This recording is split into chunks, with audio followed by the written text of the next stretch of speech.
Greetings, blessings, salutations, and love. Once again, welcome back to Chats with Jack. I am Jack Talcott, and one might say it is Talcott time, but really it's just time for me to share some of me and thanking all of you who join me sincerely.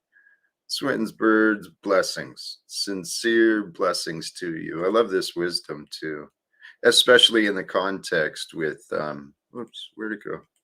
Especially in the context with the thumbnail. Um, from the thumbnail, you're the captain of your own ship called life. You can steer it in any direction you like. But well observed, we are not all in the same boat. We are in the same storm. There's some with yachts, some with canoes, and some are truly, truly drowning. Just be kind and help whoever you can. Beautiful quote, beautiful. And I appreciate you sharing that. Blessings to you. Just Frank, what's happening? Home Slice, our poll. Rebecca Joe Henry, the producer, all of you stumbling in, all of you who will join through. My sincere gratitude as well.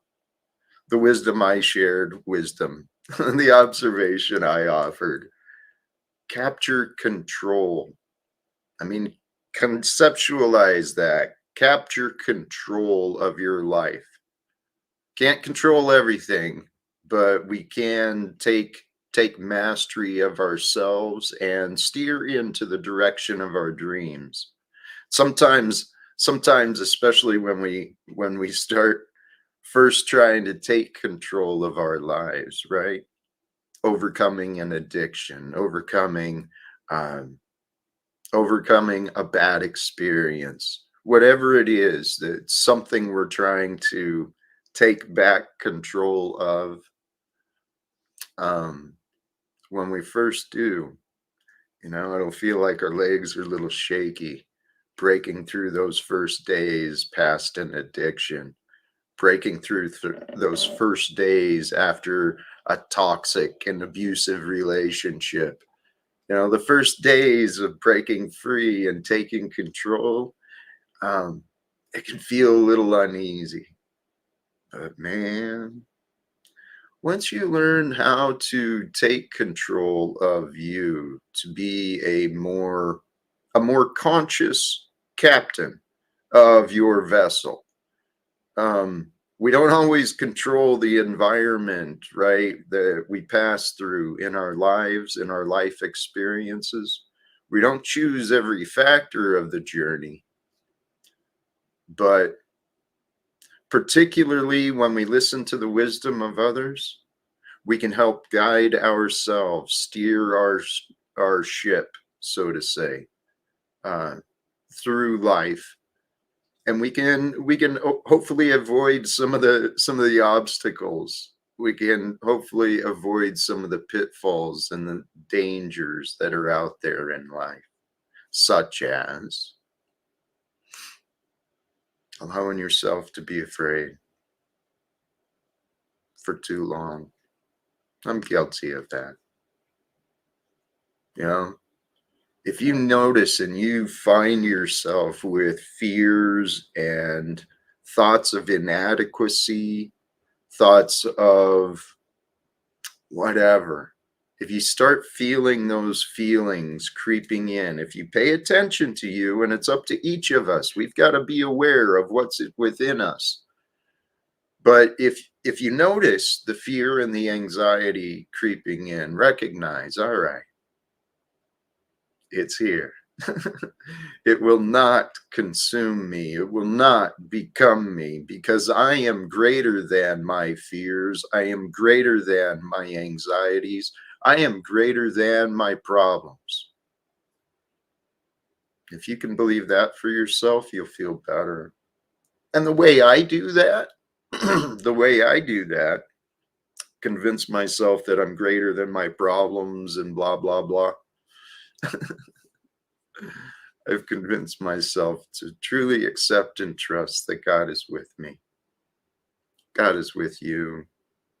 God is with us. It is eternally present. And so I trust God is with me, and there's a perfection to the order, the rhythms of life. It is kind of a dance. There's a rhythm to the currents that life brings forth, right? And once you get familiar with the patterns of your life, your journey, once you get familiar with the patterns, you're able to dance a little more smooth. You can stay clear of the rocky edges. And I've been learning to become more comfortable being me, as me, in this world where, how do you really know? How do you really know who you are? What is real? Someone said it recently on the panel. It comes down to trust. You got to trust you know who you are.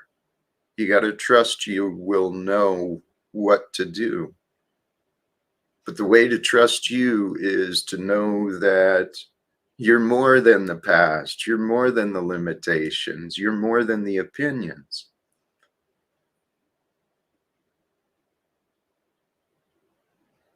And here's something, I mean, I spent a lot of time alone again today. That is and is not true. I had a blessed day. I had some incredible conversations.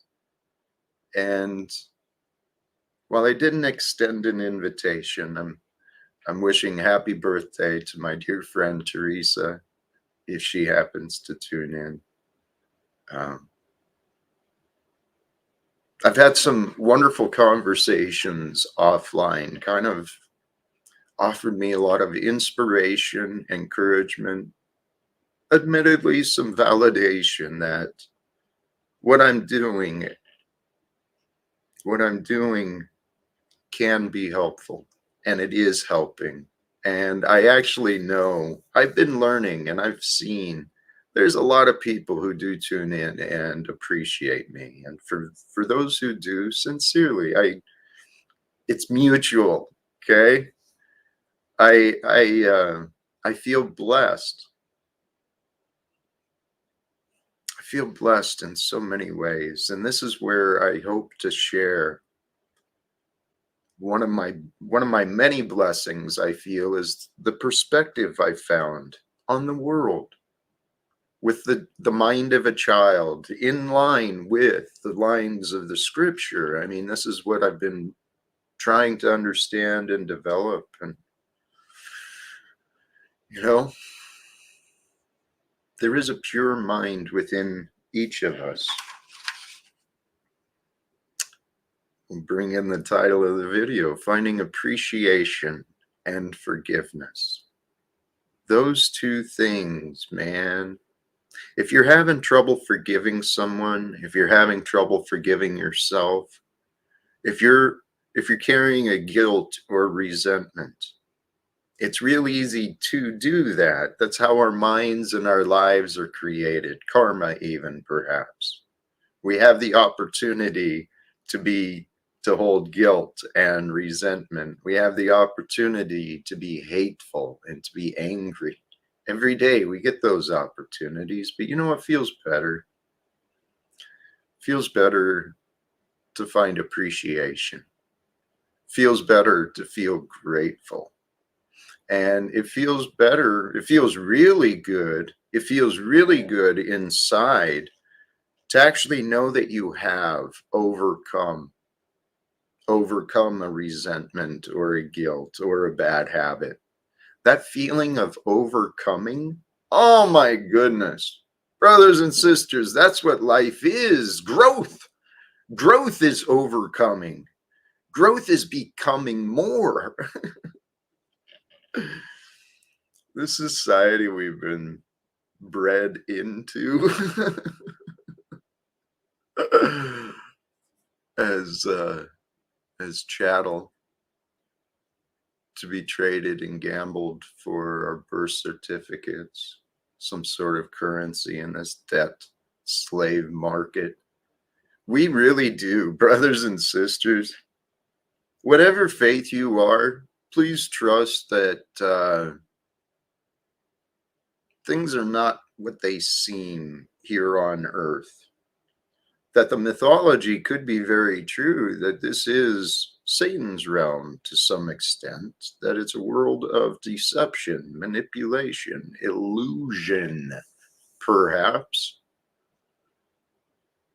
But for what purpose? What purpose could it be that this experience we're living in, it's like a holographic simulation of form. It's just energies and chemicals that form together, all these atoms and cells, bacteria. It all comes together somehow for us to be a part of. But why?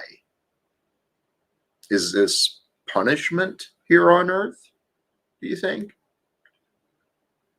Is this a dream we're all sharing? Is this a simulation? Is this a game? What is this place where we're living? I've seen We Are Awake TV and others have had that conversation. Matter of fact, for those who know, I think he's streaming right now. Hey, I love this. I forgive you. Forgiveness truly, truly, truly feels good. It really does. Break out. I feel so pretty, so pretty. I don't remember the words, but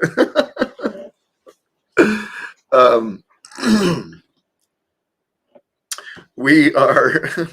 Hey, where was that? Blessings, the suck up emoji.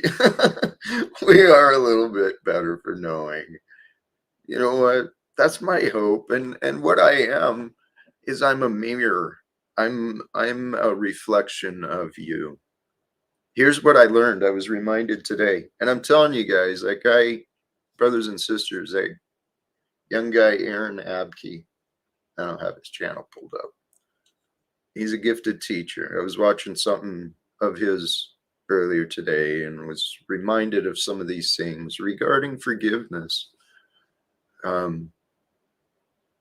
The appreciation is the perspective that I've found for myself was most helpful. Why did I bring him up? Oh, seeing the divinity in others. Today, what they were doing is an example of what they do daily, I guess, for A Course in Miracles. If those are from those, if you know what I'm talking about with ACIM, with the Course in Miracles, if you know what I'm talking about, you know. If you don't know, I encourage you to check it out. A Course in Miracles is a very brilliant book. It's very inspiring. Oh, just Frank, I appreciate that. No, this is the Aaron Sound. That's the guy who's been here on the panel. Aaron Abke he's a different guy that I keep talking about him. I hope to meet him, actually. I'd love to have a conversation with him. I know doing so could help my numbers actually grow quite a bit. And it's not a selfish reason I want to do that. I also want to encourage him to join me with my idea that there's ways to do this. There are ways, brothers and sisters. I'm convinced within my mind, my heart, and my soul. I trust that there is a way that we can bring peace to this earth, that we can find a way for wars to end, for the governments and the economic systems, all of these systems and structures that that have grown with humanity, all of these systems can be reformed. They can be reviewed, realigned, and just like each of us, we can all, we can all take a true, honest inventory of ourselves, like check in to life. Truly, it's really easy to just start floating through life, floating the ship of life, and really have to pay a lot of attention once you've got some comfort and security. Once you got a routine and a habit, a job you go to, the places you eat, the shows you watch. Once you start getting into a routine and a comfort zone, you don't have to think at all. I know this. I think that's the American way.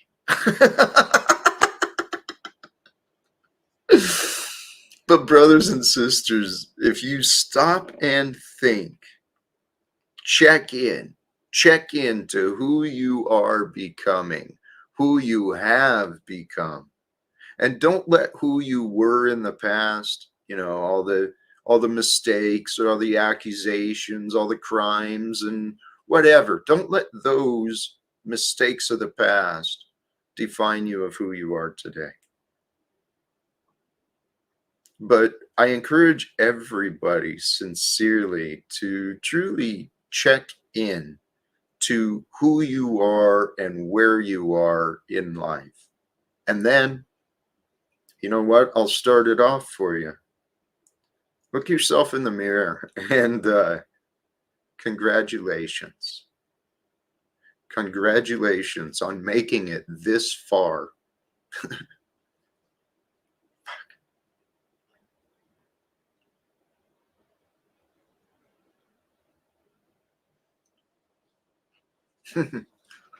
Damn it. For whatever reason, for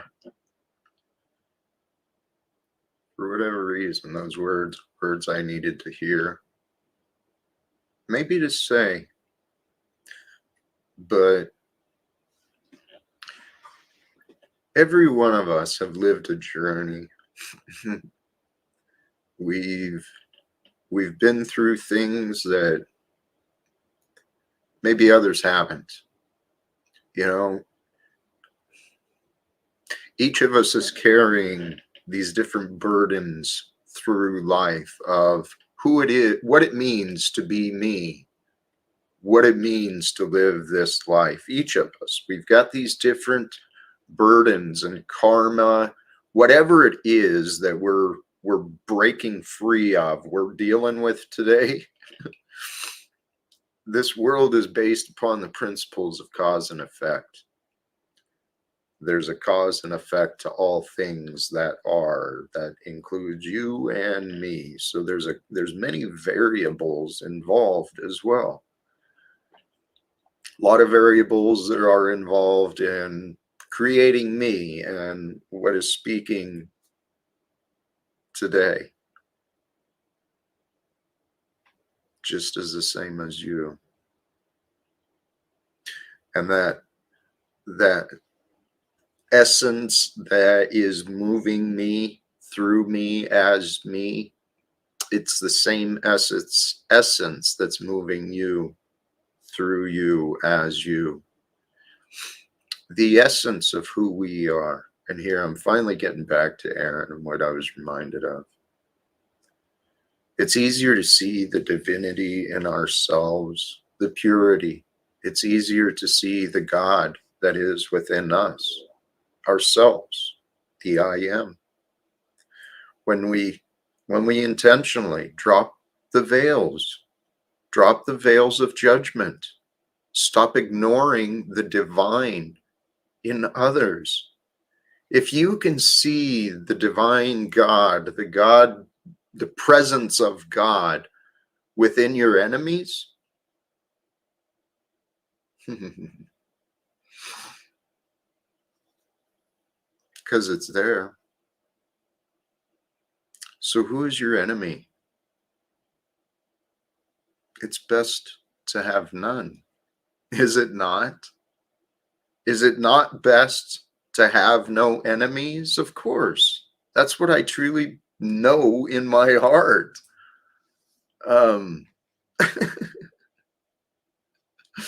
Talcott Express, man. God bless you. Holy cows. It is, yes, we're in each other's dream. How crazy is this life that we're living? What is this? It's not who I am inside, but what I show the ladies. That makes me a man.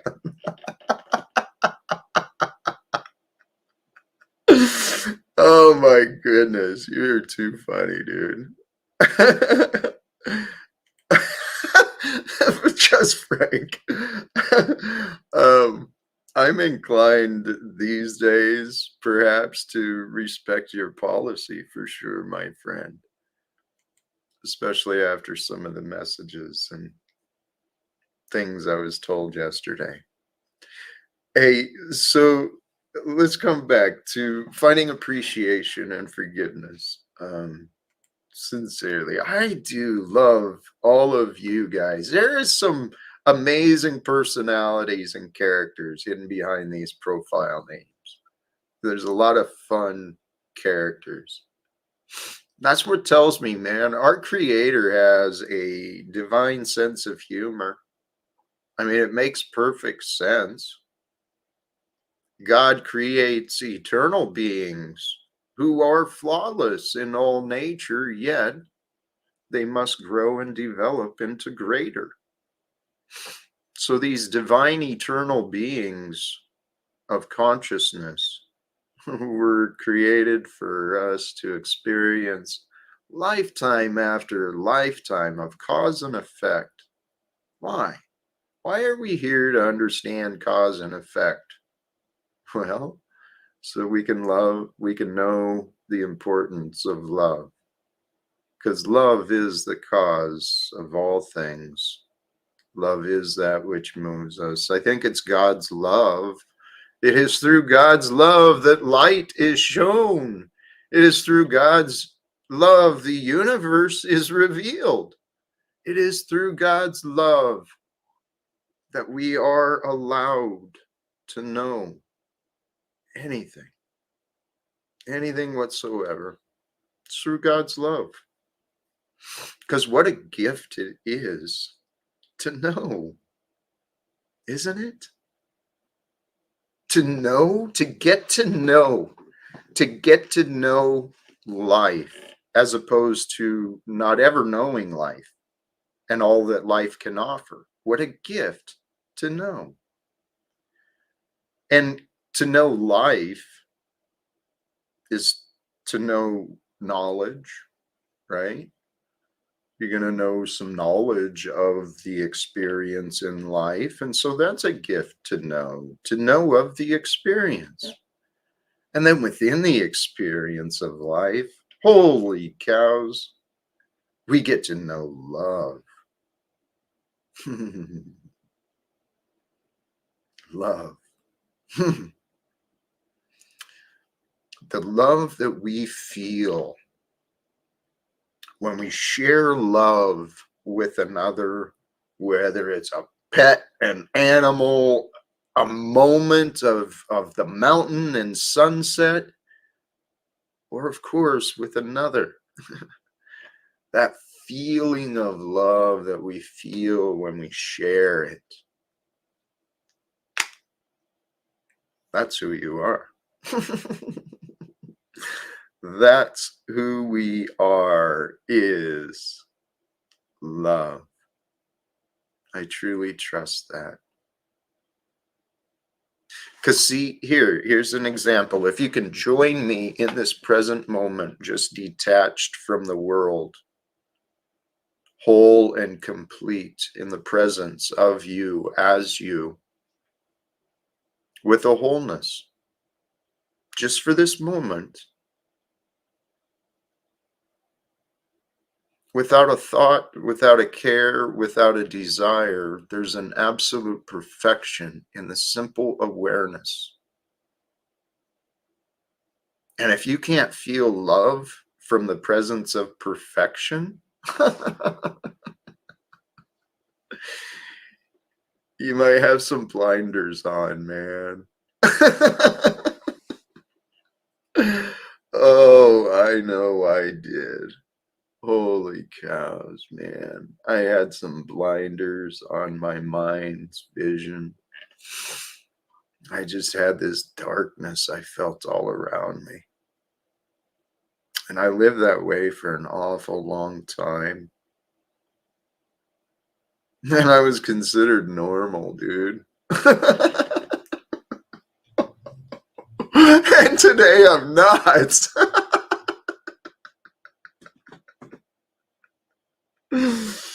Holy cows. Praise God. Sincerely, brothers and sisters. Um, praise the God of life. For our God is the God of the living. It serves that which is light, that which is true, that which is love. I trust that. Can I prove it? I don't know yet. But if you want to resist those words, that's fine. It really is. I used to resist those words a lot. I didn't consider God much in my life, and I had very little appreciation. I also found very little reason for forgiveness in my past, which finds, in hindsight, it makes perfect sense. It really does. Everything does happen for a reason. If you can accept that, you can feel better about everything. How about that? How about that small gem of wisdom right there? If you can accept that everything happens for a reason, you can feel better because then you're not resisting that which has happened. I mean, it doesn't mean you have to. Some people like to take what I say and twist it around as though I'm wrong. I'm not saying that, you settle and you accept people for their abusive behaviors. You don't accept yourself settling for foolishness, for doing illogical or unhealthy things. It's up to each of us to pay attention to ourselves, to watch out for ourselves and each other. Because guess what? If I'm helping watch out for you, help make sure you're doing good, guess what? The world around me is a little safer. And if I'm sharing effort to make sure and look out for you to help make sure you're doing okay. And I'm talking about use this figuratively in any relationship around you, particularly your neighbors, right? I know everyone's got a different situation, everyone's got a different environment. However, how often do you talk to your neighbors? How often do you how well do you actually know the people who are around you? Because let's face it, if shit goes down, where are you? What's around you? Those are the questions you'll need to answer. So why not start now from a place of love, from a place of curiosity and kindness? Why don't you expand your awareness of where you are and what's around you? I don't know. This life is a game, is what I've realized. I've realized this for myself. You decide what you want, man. You can choose whatever you want. That's the craziness of this life.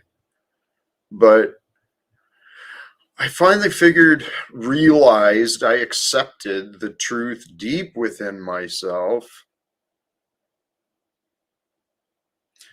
We can do pretty much anything we want to do.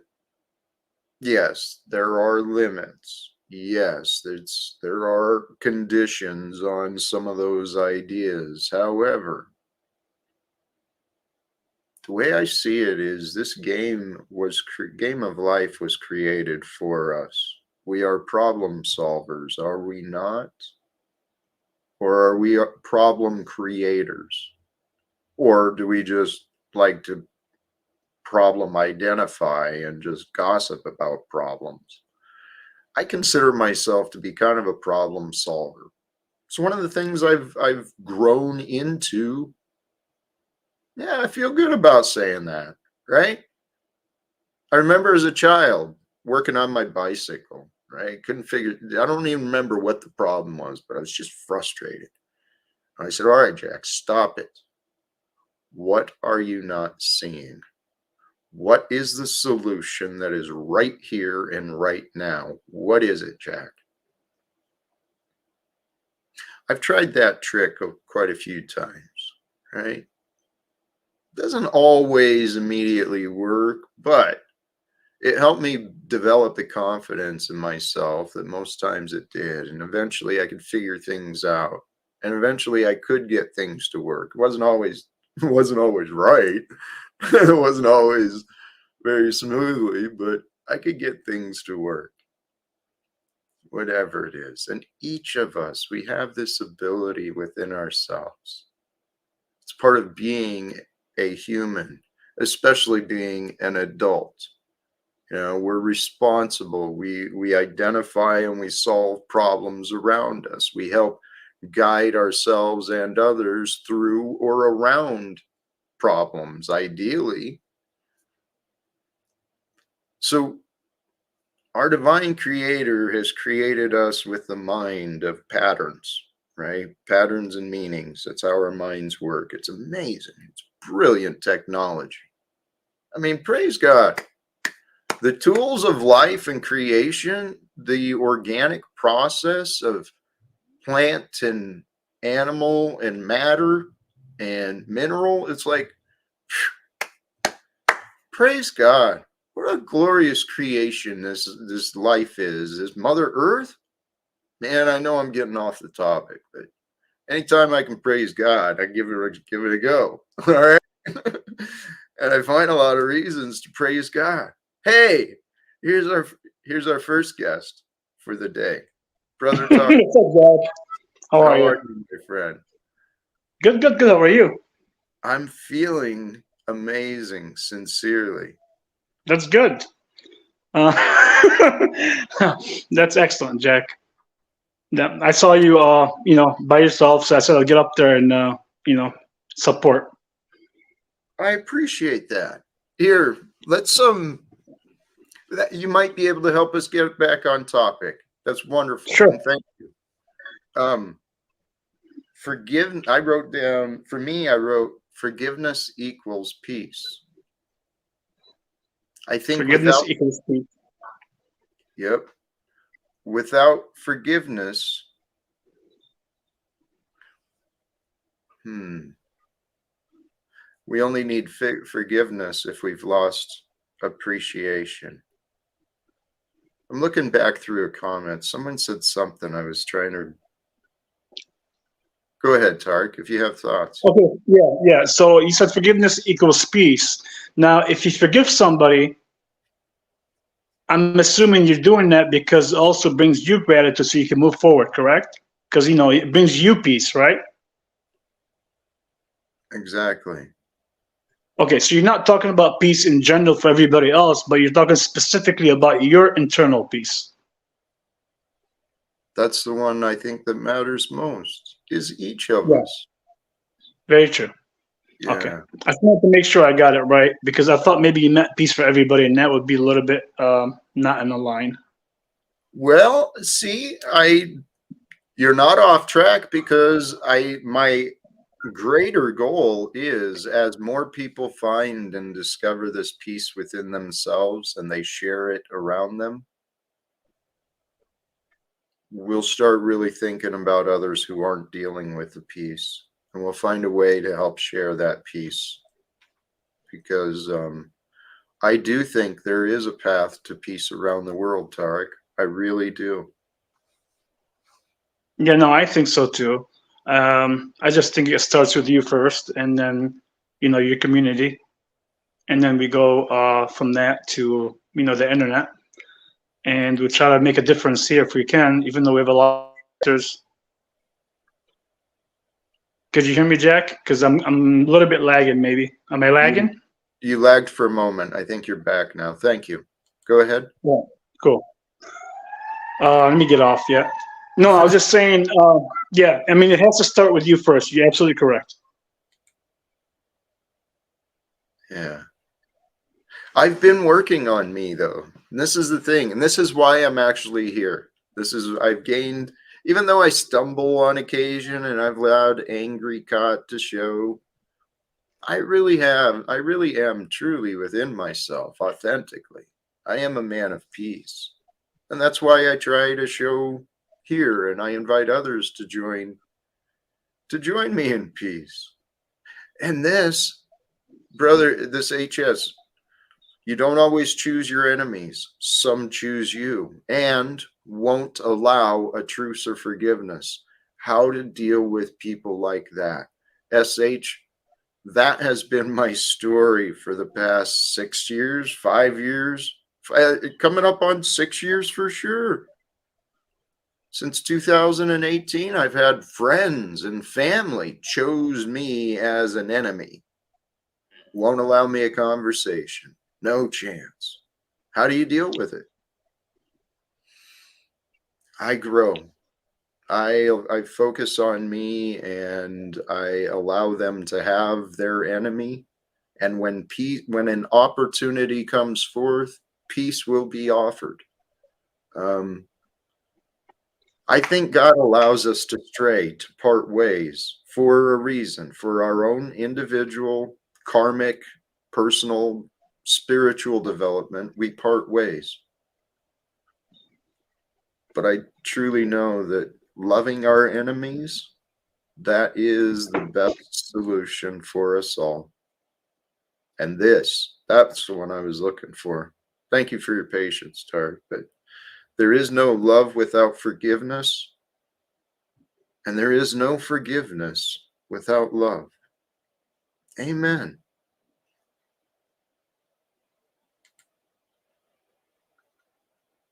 Were you, Tarek? I kind of went on there a few different things. No, you're good. I was getting a drink. Yeah. Yeah, he's right on that. Yeah, I agree with him. You have to forgive to have peace, and you have to, just so you can move forward. Like, to be honest with you, Jack, I rarely ever feel not at peace. Do I have moments where I may feel a little bit agitated or maybe not in a comfort zone? Yeah, of course, everybody does. But as long as you're conscious in what you do every day is good, you don't harm nobody, you mean well for everybody, your intentions are good, I don't think you can not have peace. Even if people like, what's his name was saying, like they interfere and your enemies come towards you and they try to get you off your center of peace, you have to know how to deal with it. And that takes process, it takes time. I agree. Hey, I think you're honest. I believe you. You are a man of peace, that you generally have a peaceful nature. Um, you show a contradiction sometimes in the chat. Okay. You come Yeah, across, no, it's fine. You can ask me.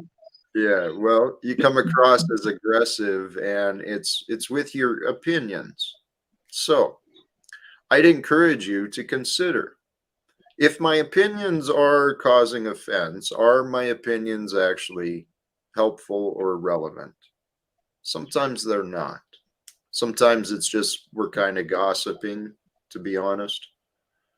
I'm not saying that's you, but I know that it's a No, pattern. I agree. No, I agree. Sometimes I do it. I do a bit, not bit. I do it on purpose, just to bring it maybe a little bit alive or whatever. You know, That's true. there's that too. There's that too. Is having fun and getting into the character of having fun. You know, I don't claim to know the right answers, but what I do know is, well, the right answer is to be honest. All of us. Oh, oh. Actually, this conversation, I'm sorry. It just reminded That's me of fine. another topic, though, of it goes together with forgiveness. The best way to have forgiveness is through appreciation, right? I appreciate many of those who've harmed me. Many of those who harm me help me become who I am. I fucking love who I am. So why wouldn't I love those who help me become who I am? My adversaries, there's been many. I love them deeply. So here's the key. Humility. Humility allows us to find forgiveness. Humility allows us to find appreciation, I think. What are your thoughts? Could you hear me good? Could you hear me? Now I can. All right, beautiful. Yeah, I totally agree with you on that. But one question I have for you, when you said that you appreciate people that love you, or because you love yourself. Now, I also love myself. I'll just take myself as an example. Say I love myself, but I'm also not on the right track in terms of some things that I need to do in my life. For example, it could be faith, it could be anything that we all struggle with every day, right? Then you get some people that mean good and also wish you and love you and appreciate you. Doesn't that also, like, in the same time, kind of um, doesn't make you question yourself more in terms of finding those solutions, because somebody's giving you gratitude and appreciations like all the time to make you feel better, whatever the case may be? So would that be also like a negative sometimes? I'm not sure I followed your question, but regarding receiving encouragement being a bad thing, was that the question? Okay, so the question is, say I love myself, but I also have faults. Okay, I Yes. also have things I need to work on, right? Oh, And say I get a group of people, yeah, say I get a group of people that also appreciate me, and they may also have problems and they're not on the right track, for example, but they also appreciate me and they love me and they keep giving me, say, put my ego up, whatever the case, whatever word you want to use. yeah. But doesn't that also throw you off, because now your discernment a little bit is off, because now you're kind of validating an emotion that's just to make you feel better, Yeah. It's if I make sense. I think it does. And it does happen. People are people are excuse me, on a path, but they've got some blinders on, and then they've got an echo chamber around them telling them how great they are. They love themselves, they do, and maybe they're doing decent things, but maybe they're not great things. But this world is built with enablers. I mean, it's so clear and obvious to me now. I mean, I saw Paul, a little bit of Paul's stream. He was restreaming a conversation with some of the big names of today. Some very powerful and influential people. They're fucking misled. They're confused. Elon, Alex Jones, and who is the other one? Oh, Uh, Andrew Tate. entertain, yeah, entertain. I mean, they're each they're each great in their own ways. I think they are all performers, and they are, I think, leading others astray, perhaps. Hey, we got another wonderful mind here. Blessings, a wonderful mind and heart. Welcome back. The machine lies. Hey, what's going on? What's up, Machine Lies? Yeah, what's up, bro? Yeah, yeah, I just came in just the last second. You guys were talking about sounding like Elon Musk and like two other people. I think it was Elon Musk, Andrew Tate, and Alex Jones. Yeah, Yeah. Isn't that a yeah, combination, man? yeah. They're definitely linked with something sinister that's going on out here, and I think they're responsible for funding some of the you know alternative media that's kind of parading as really you know uh you know sort of independent media when it's really made by some of the same people, because SpaceX is basically just funded by the government. They take a lot of government subsidies. So as much as they want to act like it's some sort of independent operation, It's, and then yeah. I'm sorry to interrupt. But I started learning about some of this much, much of the power, the connections, the wealth that have been given to friggin' Bezos and Musk and the like, it's come through taxpayers' dollars. The US Yeah. government funding a lot of these private projects, and then the private industries patent maximize. You know what? It's all corruption, man.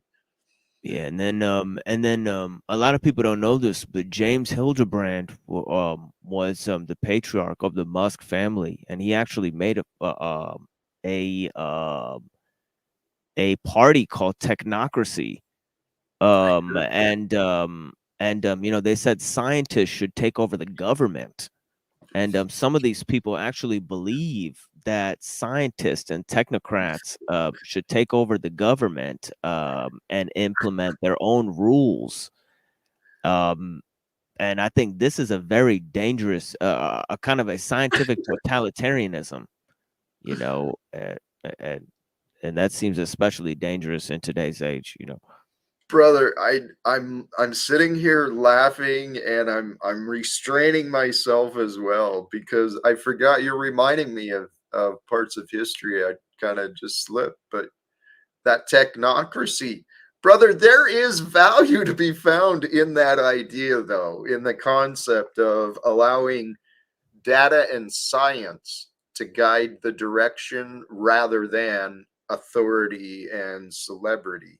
But the problem and I was just talking about this on Gen X Jeff stream, is that when you have innovation, you know, as a guide, you know, because innovation can be a mixed bag, you know, and indeed it's a double-edged sword. And the problem is that when you don't make room um, for kind of you know, guided, a more purposeful invention that goes under the guise of, you know, I guess, you know, human needs and ends, because we create all these artificial needs. We create compensatory mechanisms, and then we create solutions that are worse than the problem itself, you know. So we create new technologies to solve these problems. A lot of the issue is that when we create new things, and and it's innovation, you know, and most people agree that the process of science is open ended, meaning that we don't know what the next thing we're going to invent is, you know. That's right. Well, if we don't take care over why we're studying what we need to study, and we're just basing it on knowledge for the sake of knowledge, then all the precautionary or ethical principles go out of the window. You know, you can't have them because, you know, it stands in the way of innovation. You know, they always tell you that, you know, you can't have restraints, you know, you have to test things, you know. So they'll say morality and ethics are a problem, you know, to innovation, you know. Okay. They have been in the past. And I'm sorry to interrupt. This, you are No, it's so fine. No, profound. it's And fine. No, no, no. Yeah, it's fine. I gotta share this. Earlier in my earlier in the day, I was, my prayers. What might God want me to bring forth? What might I do? And what might I want? And so my prayer was that I deliver the right words and inspiration, some encouragement with others. And I prayed for good conversations. You came to my face and my mind, or your face came to my mind. Thank you, brother. Yeah, for Hey, I sure. was thinking maybe that's something. Well, we can continue this one here, but devote a little more time for you and I, because your mind is profound, and your depth of history and philosophy. I love I love learning with you. Yeah, I got your back, online or offline, as always. You know, so no worries, of course. Yeah.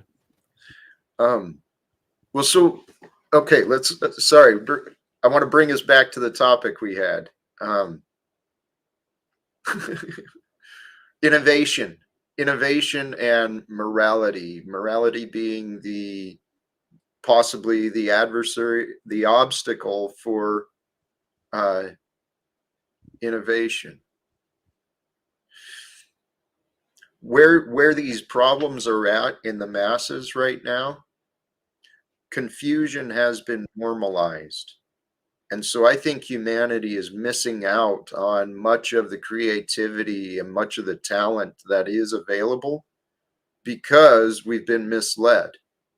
And people don't value wisdom as much as they do, short-term glorification.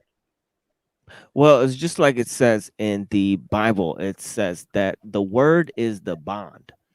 So really, if we let, but today words are, have a superfluity because, there is no such thing as content. There's total plasticity of content in today's age. Meaning that, depending on the situation, you can present, and you've seen it be done. Just look at the Talcott clip collection. You know what I mean, right? You could take any phrase and apply it to any context, and the content will change based on that experience, based on the visualization. So you could transform content through layered forms of contextualization. This is called overloading of symbols. And really what symbols are and words are is they're rudimentary forms of technology. Well, since the word is no longer the bond, but the word is the primary element of creativity, then it takes us back to, this kind of gray area, because see, a word is as powerful as a weapon, Amen. So when words have total superfluity, you could see one of the albums. There's a group called the Wu-Tang Clan, and they start one of their albums. They say, "A game of chess is like a sword fight. You must think first before you move." It's like a quote from a kung fu movie. You know what I mean, right? And the second album they released was called Liquid Swords. So it's talking about the tongue, how the tongue, like a blade, has two sharp edges, and just how a sword can be used for justice or to commit murder, in cold blood. It can be used for righteousness or for evil. So can a tongue be used to um help people or to hurt them. A tongue has the capability to do both, to heal somebody of their sorrows, and also to hurt their feelings, essentially. You know what I mean, right? So really what it is what's more powerful. See, if you want to create a weapon, you first have to draw it out. You have to make the symbols that are necessary to make it. This is what an architect does. He puts the symbols down. He conceives of the thing first. So every act of creation that we make is symbolic as well. Essentially. It does. Okay, you said a lot there, brother. You said You did. No, It was good, man. It was good. yeah. And so the power of word and symbol. Let's come back to that. Okay. I'm a curious man, and there was a question. I hope this is not offensive, but it sounds like there's a story there. Something about you and a Wendy's? Yeah. Yeah, me and Frank were joking about Wendy's one day, about something I said on Benton's stream about I'm about whacking off in a Wendy's bathroom. So he keeps bringing it up. So he's making a joke about it. But yeah, bless Gotcha. you, Frank. It's funny. Yeah. All right. It was a vision. It was a okay. Never mind. It wasn't you. That's what I right. It wasn't you whacked off in a Wendy's restroom. No, no, no, no, no. Gotcha. Beautiful. No, but it was an allusion to to forms that exist in this world, and all familiars, Hey. All right. Well, yeah, where we are. Symbols. The power of symbols, the power and of words. actually it's closely related to something that George Carlin said, something about some guy who's gonna play with his prick and eat at Wendy's for the next 20 years. That guy's not causing any fucking problems or something like that. Like there's an example of a guy who's not causing any trouble or something like that. Right. Yeah, or something. Yeah. Yeah. See, that's what life is, the power of words. How we narrate, how we tell the story of the facts that we see. We can either be honest witnesses or very creative fiction tellers. Yeah, and that's we got to bring the power back into the words, like you're saying. You know what I'm saying, brother Jack? TML, I have a question. I know you know a lot about this stuff. That's why I'm asking you. Like in terms of words and everything else, you said, don't I'm a words big come from dummy. thought? No, I know. Don't words come from like thoughts first, right? Like you have to think about something first, or your consciousness has to be there first. Then you think about it. Then your words would be like a form of action. It's a problem whether language and see, symbols are the same thing. See, I was just talking about symbols, but you conflated that with words and thoughts, Okay. so maybe on a different level, see, I think thoughts function on a different level. See, because I'm talking about being careful with the use of words. Right? I got you. So I want to get back onto the No, I understand. yeah. So I mean, words are something else. Words convey language. And language is related to grammar and logic and other things. And thoughts are related to something else called mind. And those are and mind is a big mystery.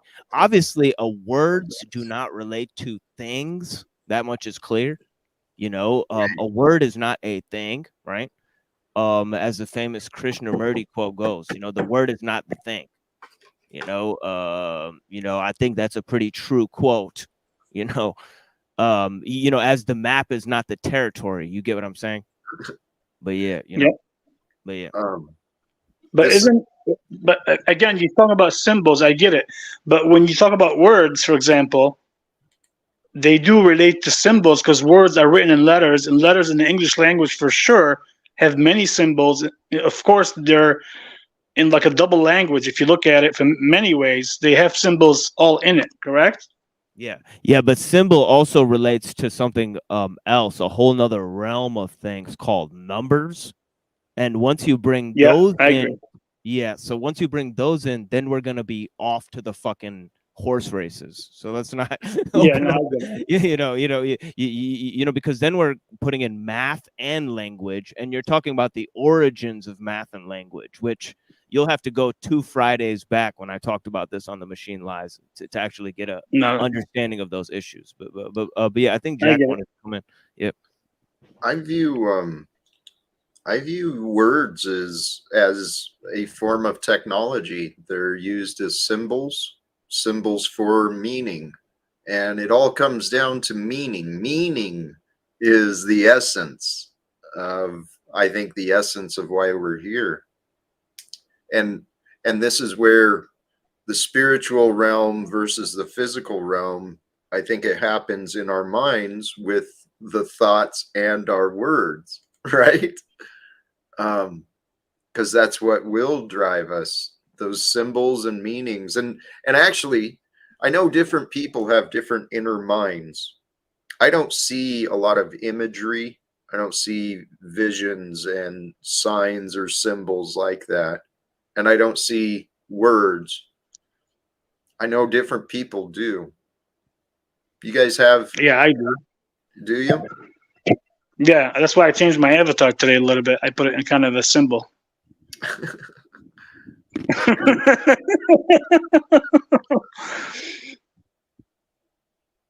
Life is amazing. Sincerely, it truly is. I think that, brothers and sisters, that is the goal of life, to understand just how amazing is this life that you're living. How amazing is it? And what could make it better? What could you do to make this amazing life more amazing? That's the goal I'm living for. Because I used to resent this life. I used to complain about a lot of things. And I chose within myself to change that. I said, I'm done feeling miserable. I'm done repeating the same old things. Not good enough, right? There's nothing out there. All this gloom and doom nonsense. Hey, when I started living again in 2018, I started learning. And brothers and sisters, that is why we are here. Each moment is an opportunity to learn, to grow, to reflect, and to experience all that life has to offer. What are your thoughts? Here, we have another guest as well. Welcome, Lindsay. Greetings. Well, I think there is a sense in which meaning is conveyed in even all of our actions. There's activity in life, and if you see that, um, the symbols. See, what's more powerful than somebody who's going to pick up a gun and kill somebody with it is somebody who can convince somebody to pick up a gun and kill somebody with it. It just lets you know that ideas are at their most rudimentary level, way more powerful than anything that can be imagined. And actually, a maker of a gun is more powerful than somebody who can use one. The user of a technology is not the same as somebody who creates it. And that's the same thing with the game of life. We're looking at we're playing a game. Somebody who masters life is not the same as the one who designed the game. See, God designed the game of life. He already knows every move that can be played. You know what I'm saying? We're just see, we may be able to master the game, but we're not the one who designed the game. Like the master chess player is not like the one who designed the game of chess. Who knows every possible move that can be played. It's a different level of creation, and mastery. You know what I mean? One is mastery and skill. The other is mastery of technique. Okay. Skill and technique also comes into quality. You think that's along the lines of quality and qualium, quality and quantity, maybe? Yeah. I heard some observations. I don't remember who it was from, but it was in the spiritual concepts of, with the meditative mind surrendering to the qualium wave. Does that word make sense to you? Qualium? I looked it up and it didn't really resonate clearly in my head. No, I've Oh, heard of qualia. That's a philosophical term. okay. Qualia. That That's means that's like the residual elements of experiences. And it's a term okay. that Yeah. I think it was coined by the philosopher Frank Jackson. If anybody's ever seen the movie Ex Machina, they quote Frank Jackson, the one with the lady robot in it, you know. Yeah.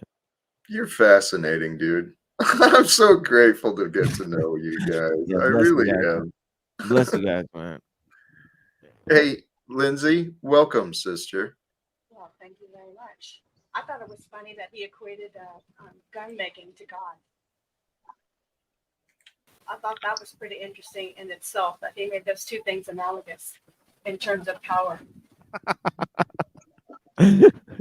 Yeah. Well, it's like the angry Muslim guy. No kidding. It's like the trope, I didn't even make that. You're right, Lindsay. Interesting connection, huh? That's what I thought too. Kind of poetic in a dark way. But I agree. Machine Lice and somebody Daisy wrote in chat that he is just phenomenal and interesting, and I swear you have some kind of photographic memory or something where it comes to history and things you read. And I always wondered if you had a teacher or a doctor for a mom or a dad. Both of my parents are doctors. Are they really? Yeah, it's funny. Yeah. That's hey, if I may, thank you, Henry. Qualium physics, the strictly scientific case for ultimately non-physical nature of material reality. I'm sure that is sound. I'm not sure what that means. I do lean towards the ultimate non-physical nature of this. So sounds Yeah. like where I'm leaning. It sounds like if they put the word non-physical in there, the word physics should be taken out of it. Shouldn't I know. It's just me, Hey, and somewhere in time, blessings. Thank you very much. I appreciate the support. Cozy time. Amen. Hey Jack, there's something that's bothering me a little bit. Maybe it's a little bit Karenish, and if it is, I'll admit. But structurally, the conversation is really confusing me, and it's like when you outline a paper and you're coming up with your ideas and supporting ideas underneath those in like some kind of structural form. This conversation it's not a criticism, it's just helped me tie it together. It went from forgiveness and people not being able to forgive to words and how to become meaningless or powerful. And then we went to God, and I'm confused about the direction of this whole thing. And then your title is something about forgiveness. Like, where are we going? And is it necessary to go anywhere? We just free this, or we going? I love those questions. Because those are the questions I'm asking myself some days. Where my heart is at, I'm at peace, and I really am enjoying the conversations. I want to make sure in here and there regard the topic of appreciation and forgiveness, but these ideas, the observations of the power of words, that is a big part of appreciation and forgiveness, I think. And oh yeah. And your questions, they're actually deep and profound. What do we do from there? What are we doing? I honestly don't know, my friend. Somebody in the audience asked for advice, and he or she said, what if the person won't forgive you, you can't get forgiveness, then what? Then, how do you circumvent that or get the forgiveness you want? And I was thinking, you don't necessarily. People don't have to forgive you. They don't have to. And actually, none of us have to forgive. But this is what I realized, the joy, the freedom I feel when I do forgive. And actually, when I break the pattern of judging, when I recognize there's a divine being right there and they're living this life that they're creating. And, by the grace of God, I can be. Put yourself in their position, though, please. What if somebody did something that you consider an absolute betrayal, or it destroyed your trust for them, and they don't want to, it happened to you, you don't want to forgive them because it hurts so bad, and you're taking the toxicity or the negativity out of your life. And so you're creating a space, and then this other person wants to fill that space. But why would you want to let them in if you don't trust them and they so profoundly hurt you? I get what you just said about forgiveness is divine. It feels good, but that's not going to stop the behavior of the person that offended. Is okay. And you're right. Sometimes the betrayal is absolutely unacceptable, and it can be appropriate. Have no part in my life ever again. That might be appropriate, especially if their behavior doesn't change. But part of there's a fine balance, I think, and I don't know the line yet. It's something I plan on pursuing, looking at more, but there's a fine line between accepting others, right? Trusting in God's plans, trusting on another person's divine path, and enabling them. We don't want to enable, and that's mine. I do not want to enable people's confusion. I don't want to enable people's poor behaviors. By forgiving them, you almost condone the behavior because they're still going to do it. Let's say with addiction issues. I won't argue, because in cases you're going to be absolutely right. Okay. However, the forgiveness is not, it doesn't relieve, our forgiveness does not relieve the other of their obligations of becoming whole, of repenting, of offering contrition, making remedy to the damages. Our forgiveness doesn't wipe away any of that. It just means that we don't carry the ill will or thoughts of punishment.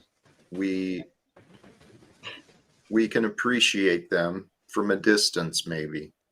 I think that's like one of the key points is just not like really and I think it really comes with just taking all the actions that you would want to take in the situation that like needed to be taken so that your conscience is clear, A, and then B, speaking words with sincerity. And then after that, you can't control everybody. You just have to leave it. And that is forgiveness, is like, I guess like having the sincerity to be like, I did what I could, and then just not having any regrets afterwards, but have it like letting something hang over that, like, oh, I could have said this, I could have done this, and then somehow holding it against the person, and all of that shit. I mean, that's just all just, it's just going to weigh, everything down. It's like, you're not here to fucking, master everyone. You can, only really figure out what you yourself is about. And even that's a big fucking mystery. You know what I'm saying? Yeah. It's mostly for you, but that person's going to infringe upon you again and again and again. This particular person with an addiction, and I'm not saying you, Jack, because right. You've overcome that and you're doing really well. Let's say you have someone with addiction problems, and every time they come into your life because you forgive them, they offend and ruin your trust over and over again. That's the thing. Is like, you got to really draw the line where you got to figure out where that's them and where that's the addiction, because the addiction isn't just going to go away. You're going to have to work with that long term. So you're going to have to be abused. You're going to have to take abuse. Yeah, well, yeah. If you want that person to be in your life, you're gonna have to accept the fact that, what part of them is the addiction and what part of them is them that you could still save from the addiction, right? Or else there's no point in trying to save that person. So really, you're gonna have to make a decision if this person is worth the calculated risk. Whereas you can separate the parts of them from their addiction, because the addiction is a long-term problem. It's not just going to go away. You're going to have to work with that over a long ass time. Like, I'm talking about like years and shit, possibly. It's not just going to go away like, like in a few months, Talking about amorphous words, empty words, words having no meaning. Sometimes they do, sometimes they don't. There's nothing more painful than an insincere apology someone gives you full of empty words and then they don't change. Yeah. Yeah. And that's what it is. I mean, I'm dealing with that, myself, really. And I think what it is like, just, I guess you can't really, expect people to hold the same standards that you yourself have all the time, even though you got to be aware of the fact of when people are disobeying or not falling right on the standards that you hold yourself accountable to. You just notice that they fell short of something that's a primary standard of yourself. But in order to just like, because in other words, everybody would have the same moral compass that you do. You can't expect that. So it's just like, people are gonna have different levels of regard for shit. But really what it is like, you got to know where your own level is with them, and realize like where they're fucking you over to where you wouldn't fuck other people over in the same way. You just got to be aware of their fuckery. Welcome, Flo. Hi, Flo. What up? Jack, what are you going to say? Because it's valuable to me, because you've been there too. Well, actually, thank you. This is my life. This is my scenario. I got a lot of people that hurt me, and they don't accept. They're in denial about what they've done, about their behavior. Matter of fact, they're convinced they are right. So it's like an addiction. It's like, it's any other behavior.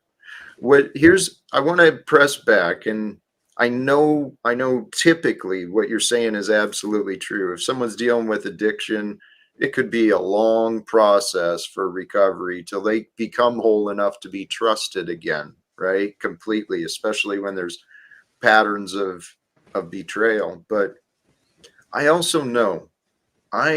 do know people can transform, and addiction is it's a problem of the mind and the heart. It's And physiological too. It's a lot of things, but people can change very quickly. This question though of where are we enabling with our forgiveness and where are we being right?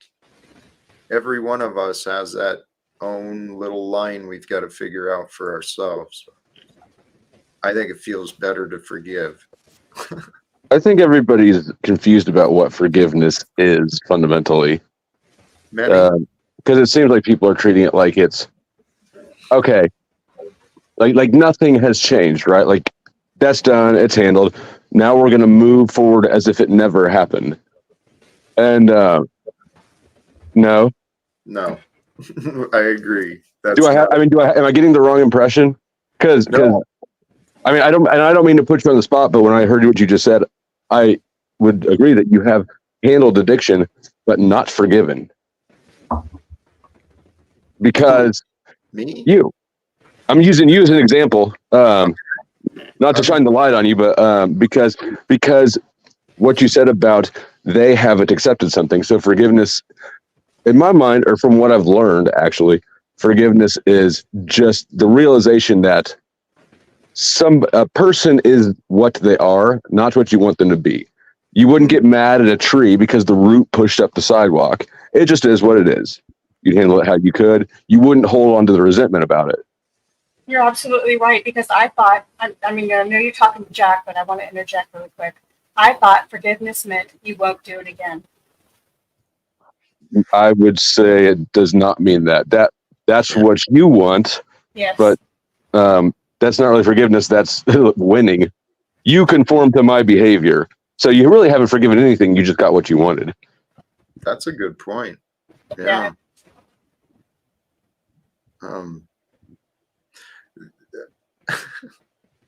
I lost my and I didn't mean to aim it directly at Jack.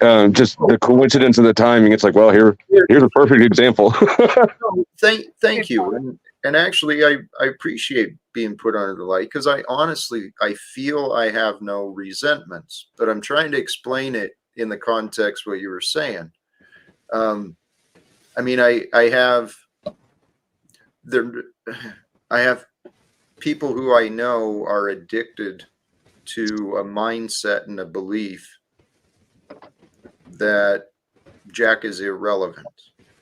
And I'm trying to convince them that it's actually in their benefit to have Jack in their life. Have any of them ever said that?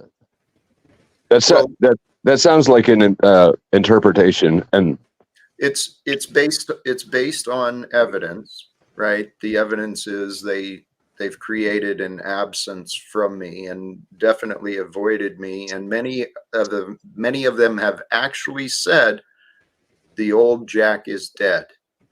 And they genuinely, I know it defies logic, but in their mind, in their being, that's what they've convinced themselves.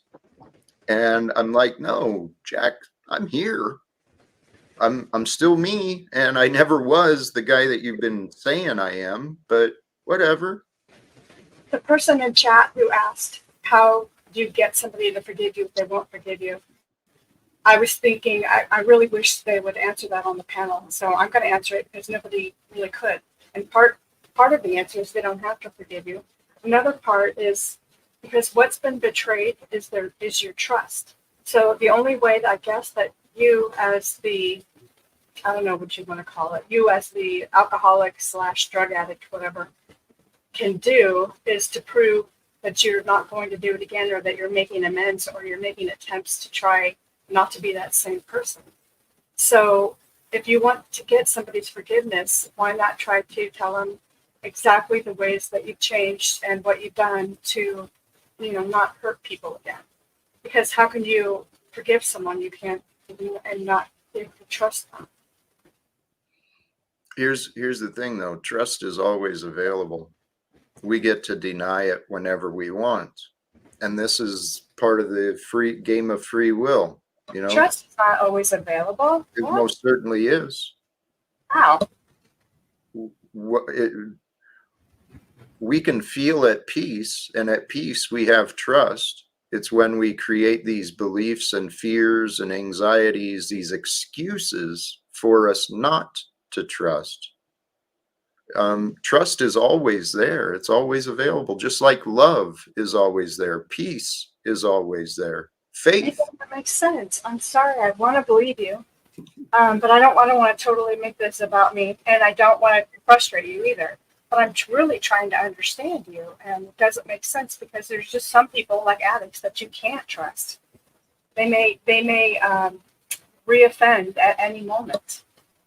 And that's Certainly. why you can't trust them. Okay, that's if you look at, well, I don't want to argue, and I understand the reluctance, but Same. what I'm offering to you is it's the path to peace. Okay? And we don't have to trust the beings. Okay? And as a matter of fact, what you're saying, Lindsay, I don't necessarily agree with that idea of forgiveness, because forgiveness doesn't mean they have changed. I can forgive someone even though they have not. But Then why don't you forgive your son? oh, I've forgiven him completely, and I've even forgiven myself. But the lack of forgiveness is not with me. I heard this somewhere along the lines, right?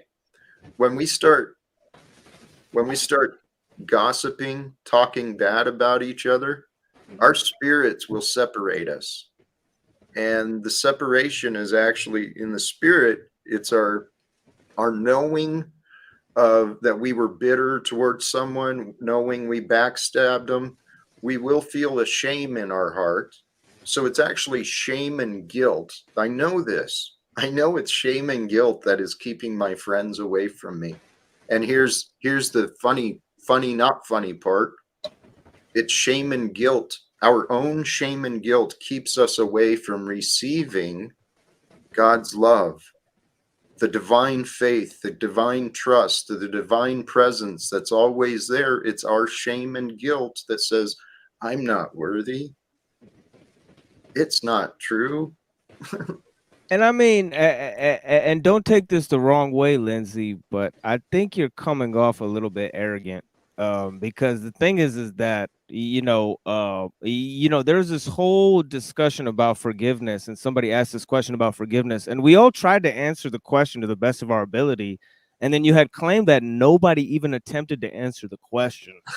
But you have the answer to the question. And then right after that, you said that Jack hadn't forgiven his son. So how would you even know that? You know what I mean? He brought it up, but I got it in the reverse because he has not forgiven his son. His son has held something against him. So that was not a good point. And if I need to apologize for that, I'll apologize. For sure. No, it's okay. I'm just, and I don't mean to come at you like that. I'm just fine like, with it. looking at the situation. Criticism. I'm not it is what it is. Yeah, but because I'm on here just communicating and shit. But yeah, bless your heart. You do seem like a very intelligent person. You know what I'm saying? So it is what it is. But but I appreciate your critiques and stuff for sure. You all did answer my question. What the question that wasn't answered was a third party in chat when he or she said, "Hey, I can't get this person to forgive me. What do I do? What if the person that you need to forgive you won't forgive you?" And I just said, you know what? I really wanted the answer to that question too. I wanted to know what people on panel had to say to that question. Nobody answered it. I can answer that question for you. All right, in scripture, I'm sure Machine Lies and some other people here know that if you do somebody wrong, you have to ask them for forgiveness, correct? To my knowledge, that's what it is. Like if you have to literally make contact and ask them for forgiveness. Now, if you take Alan Watt, if you know who Alan Watt is, he said, for example, if you have to chase somebody for you to forgive them, you're wasting all your energy on that person and you're being codependent based on that person's thought and process. Meaning, if that person, for example, holds a grudge against you and does not want to forgive you, now you're like in a loop trying to find this person, and the other person, and somebody else maybe you did wrong. I think myself is you ask God for forgiveness and he'll let it go in the universe to the other person. And if every other person did that, we wouldn't have to be codependent and also in a loop waiting for people to forgive us when we truly inside of our heart forgave them ready with God. I yield.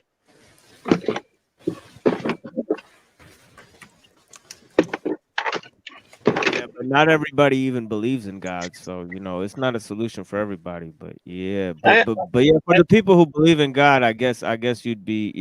Yeah, I feel what you're saying. For the God believers, yeah, for sure. 100%. I'm saying for sure. Yeah. Here, I agree with Mitch here. Forgiveness, it's for ourselves, right? So we don't get bitter, so we don't get angry, so we don't become distrusting. We can recognize the pattern, show, all right, this person, I need to guard my liabilities. So if this person's in my life, they're not going to tear out my heart again. They're not going to rob me of my wallet, whatever. Do you have control over that? We can safeguard ourselves to many different levels. and part of that with direct conversation and especially someone we can tell them with a loving heart, look, the patterns of this relationship, this pattern, this behavior, it's not acceptable for me in my life. If you want to be a part of my life in any way, this behavior can't be a part of it. And then it puts the onus on them that the opportunity is there. We're not pushing them away, but we're also not enabling or letting the behavior go without a check. If that makes sense. And hey, welcome, Joe. And Gen X, Jeff, you've been silent. You're welcome to. Hey, Jack. I was letting y'all talk and finding an opportunity to jump in. All right. For me, my issue is I can let things go. I don't have a problem with that. My issue is self-forgiveness because nobody's hurt me more than me, but for choices that I myself made to put myself in the situation. So there's some self-responsibility, and that's what I beat myself up over. And for me, forgiveness is a process. It's not a one-time thing. I can forgive, but it comes back and it keeps coming back and it keeps coming back. So I don't know how to use it to wipe the slate with myself clean once and for all. It's just a practice that I have to continually maintain. That's dope. Yeah. Respect. And what I would offer to help with that, what helps me with forgiveness is finding the gratitude. Find the silver lining, right? And sometimes it can feel like we're lying to ourselves. Well, so what? That part was good. That doesn't change all this negative stuff, and especially dealing with ourselves, man, the reminder, we didn't know what we know now, right? And at the time, if we're honest, we probably were doing the best we could. Sometimes the best isn't good enough, especially with hindsight and after years of knowing. But if we can have compassion, that's the key. Yeah, man. that's self-compassion. I think that's part of the key. What about that forgiveness shit? That's what got me hopped up here. You guys were saying shit in rapid succession. That was dope. I thought that shit was that up here. Dom, Tarek, I thought that shit you said was dope. I thought, Jeff, that you came up and said something really dope when you first hopped up here, man. I was breaking my fucking neck looking for the headphones. Like, you can't change the fucking topic. I want to throw a big wrench in here, and I want permission to do that. And it's because of a personal thing, and I'm trying to apply the words of wisdom that you guys are all talking about on the panel. For example, find the silver lining. Here's what I'm having trouble with, and it says it takes some guts to say so because it's embarrassing. But I think if I give you a specific example, you won't understand why I'm having trouble forgiving. Now, what happened to me is my father is a complete alcoholic, always has been. I didn't start realizing it until I was 13 because it was normal for me. It was normal for him to drive with vodka in his hand. I didn't think twice about it. Then I found out about drunk driving, whatever. He would drink so much that he would pass out. His eyelids would turn pink. He would say kind of strange things. And for the most part, my dad was really sweet and nice. And he was a good, tried to be a good dad. And I appreciate that about him. Where I'm trying to find the silver lining is after what happened. One time, I was staying in his house alone, and I was 13, and he went out to a bar or something. He didn't come. I stayed up because I thought, if I'm important, he'll come home and he'll spend time with me. So I ended up staying up till 1 because that's finally what time he came home. And he was rip-roaring drunk. Only I didn't really know it because that was normal. That was normal for him. I went to hug him, and because I was feeling like, my parents are separated. I don't see him that often. I want to hug him. I want some attention, affection, whatever. And he mistook me for a girlfriend. And he started feeling all over my body. He was dating a lot of women. He was dating a lot. He was like Lothario, Mr. Handsome. I can get chicks, whatever. So he started doing that, and I said, Dad, what are you doing? But I immediately thought, this isn't happening. This is in my mind. But he started touching my butt and all over, kind of feeling. My clothes were on. I can't forgive him. And he said that never happened. And I told him, Dad, this happened. And it really upsets me. I need you to apologize to me. And even though it was a mistake, I can't trust you ever again. I don't want to be around you. And I'm trying to see the silver lining because it really broke the shit out of my soul, my heart. Now, that's me being dramatic, I realize, but I want to forgive him because he is going to maybe die in the next 10 years. And he's already experienced all his organs failing. They brought him back, to life. I miss the sweet side of him and the caring dad, loving part. And I can't get past the fact that he touched me like that. I fucking blew a fuse, so I missed something. Did it go further? And I thought you were saying he was really drunk and he felt you up. I hope that He was the did. end of the story and it didn't get no worse. I had clothes on. I excused myself. My first reaction was, this isn't happening. This isn't happening. And sure enough, as he was going for the sexual parts of the body, I'm like, okay, this is happening. What do I do? And I was in extreme denial and didn't want to think it was happening, but it was because, when this is probably overshare. Don't care about it. Yeah, don't overshare A on woman, YouTube. I never recommend that shit, yo. I bent over to hug him. And when a woman bends over, you can see her butt and you can see everything, right? Everything she's got. He was feeling all over that. And so I said, Dad, I'm really tired. I'm going to go to bed. And I remember going to the bedroom and locking the door and feeling like, okay, I'm not a kid anymore. Now, I didn't get raped. I didn't get felt up with my clothes off. I didn't have to do anything weird to my father, but I can't get over this. What's the silver lining? Sometimes it's hard to know. Okay.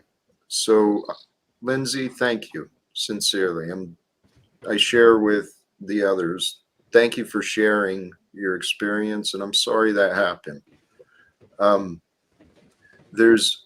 I think what I heard though is maybe what has been such a challenge is his denial. There's a lack of accountability or acceptance. Is that what I understood? It's those types of things where I feel like that forgiveness is not possible. That's where I actually think from. maybe some serious punishment might be in order. You know what I mean? In my opinion, but that's just me. I just go there. You know what I mean? I didn't talk to him for 3 years. Yeah, I think it should be much worse than that. I'm talking about like maybe stoning or something like that. No, I disagree. That's my personal opinion. That's my personal opinion. I'm not gonna put that on anybody, but I think somebody like that should probably be like thrown off a large building or something like that. That's probably or not, or at least have their kids taken away from them. Never be allowed to contact their children again. You know what I'm saying? But yeah, for sure. I definitely understand that perspective. I don't either, even though I understand where he's coming from, Lindsay. If your father was always intoxicated, for example, was a heavy drinker, right? And he's always around people, and say he was always around sexual women and doing a lot of things. No matter, I'll give you an example myself. I don't care how drunk I was when I was young, a thought never would enter my mind. So for him to have even a thought, as drunk as he was, to even touch you or feel on you a little bit, that has to maybe go to somewhere that he's doing something that's really sexual with other women, that he's just doing things that, are bad. He's doing a hell of a lot more than that. And I found out by reading it in the newspaper. So, you're finding out my dad, but he's done a hell of a lot more than that. He's sexually strange, and it's hard to think of somebody who does lewd acts in public as your own father. It's like, what the holy hell? This can't be true. You might be sharing a bit too much. Here's something though, okay? And this quote is actually pretty powerful. Harassed by the memories of what you can't forgive, your thoughts become malignant towards others, and your whole view of life becomes distorted. So, and this is true. I believe, why do things happen? Sometimes we don't necessarily know, okay? But the number one thing is acceptance. Refusing to accept, denying that it's true, that will drive us nuts. Mhm. And Lindsay, it sounds like, I mean, this was my part of the dilemma I went through with my divorce. I allowed it to break me. And part of it was a lack of closure. For me, there was no explanation for why she stepped out on the marriage. There was no explanation or understanding for why the betrayal. And you went through a betrayal from a father, you know. Yeah. You're there with such high hopes and expectations and trust and your innocence. You know, sometimes in life there's karma, and who knows, you know, sometimes things happen for us to learn, and maybe that experience built you some distrust, so later in life it was actually a benefit for you. Maybe in different ways, the distrust that you gained in that experience, maybe it helped protect you elsewhere. If you can find the good, if you can find the reason, the value in your specific experience, not in what others do or did not do, but the value for you of that. And if you can find a value in just having peace, you know, you mentioned it may be nearing the end of his journeys before long. So we will all reach that time. I'm just thinking on what you're saying. I don't have any direct feedback at this time, other than the things that you've said have been really helpful. And to know that I don't have to forgive him is also, it's good to have choices. But what I wondered when was when Joe Cool said, you're sharing too much information. It's like, but it's the truth. It's Right. the truth. The truth can be scary. Sharing the truth, it exposes us to vulnerabilities. It exposes us as people. I appreciate, and you know that, you know, by sharing your truth, you're opening yourself up. But Yeah, really wouldn't, I usually have said something, but at this point, I kind of just don't care what people think. It's not something I did. I didn't do it. But to have somebody tell you when you're being very honest, you know, too much information is kind of weird, I gotta say. Kind of weird, because I didn't even tell you the half of it. You know, I told you the part, you know, that involved me, but I didn't even tell you the half of it. And because it made someone uncomfortable, I can understand. But it's sort of like being told to shut up all over again, or it didn't happen. You know, it's sort of like being silenced. I can't speak for the intentions, but I don't believe that was. I think it was out of care and just, I don't know. These are important topics, though, because life, relationships, betrayals do happen. So what do we do? You got choice. What I learned. We have a choice. We get to do whatever we want, but I know that I feel better when I make the honorable choice, right? If I can figure out what is honorable, what is the decent thing to do, I feel better about it. And just like you said earlier, if I'm speaking the truth, what's the big deal? If I'm being honest, it's what happened. What's that? Yeah. The bigger deal is what happened, and you know, not being pushed in any way to whatever. I have to get over that. But I want to thank you guys for the feedback, because it just was trying to apply everything that people were saying on here, and it's sort of fit and it sort of didn't, and it's like there's no other way to figure out how to handle this other than to say what actually happened. Amen. It is your story. This is your experience. It's a valid real life example. Yep, and it is. That's dope. And it's a challenge. I done forgot the topic. The example was so heavy. I done forgot what the fucking topic that took us there, which you was giving us. Oh, forgiveness. Well, there is your. Is this not the ultimate lesson? I think you probably think pretty highly of yourself. This would be the ultimate fucking task for someone like you, to forgive that shit. If you can forgive without the admission. without the repentance. Oh, that make it Just 10 times knowing, harder. Yes, yes. just That's knowing within yourself. that's If you could guru do shit. that, I mean, we do get to choose. We get to choose what we do in life. And I know the value of forgiveness, my friend. I know the pains of betrayal, not in what you experienced, but forgiveness feels good Yeah, it does. because and here sometimes the value, the silver lining is, you know what, fuck it, I'm just going to let it go, and then I can appreciate myself for forgiving. I've had the life where I had the luxury of doing that. You know, some of the pains and betrayals didn't end my life or really wreck me. Just, you know, just You destroyed my forgiven? You career. forgiven the cats you need to forgive? I have, but I sincerely hope to have conversations with them.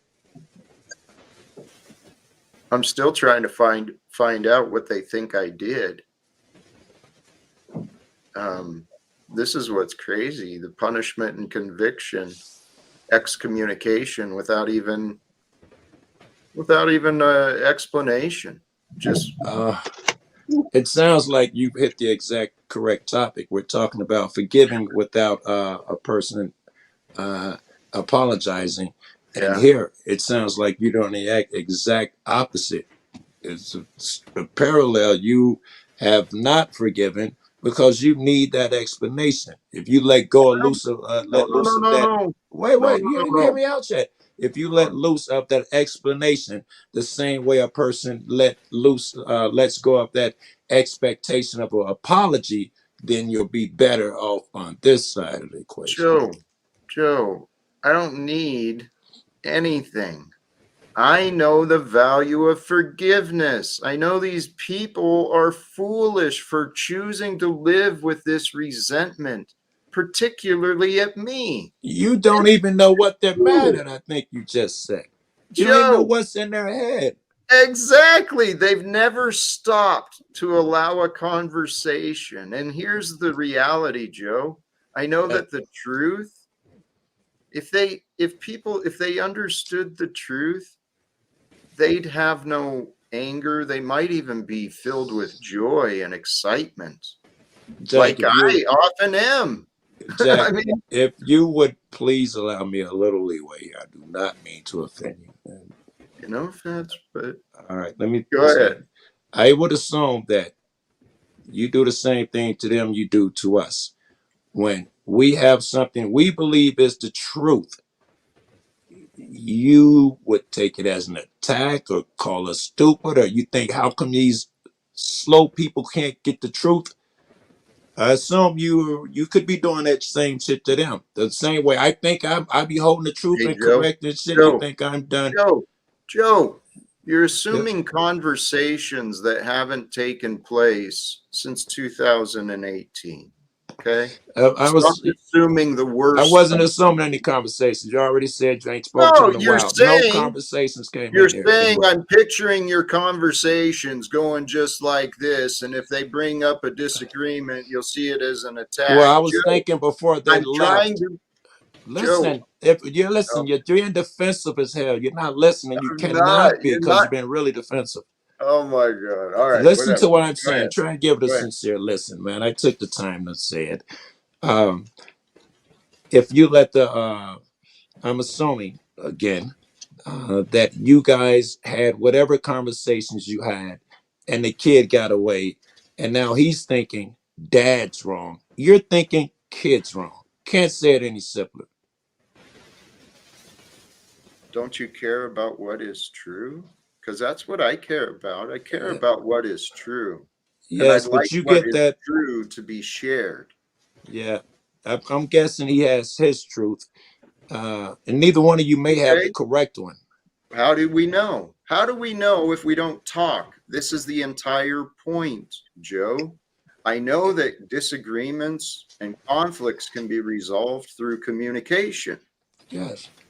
but for whatever reason, I've been in a place in this situation where I've had to forgive people who've never forgiven me. What'd you forgive your kid for?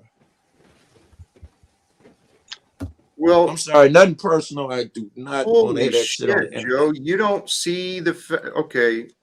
Yeah, you don't see my side at all. Fuck, oh dear. Oh, stop being. Jack, Don't go there. you're in the Pacific Northwest, right?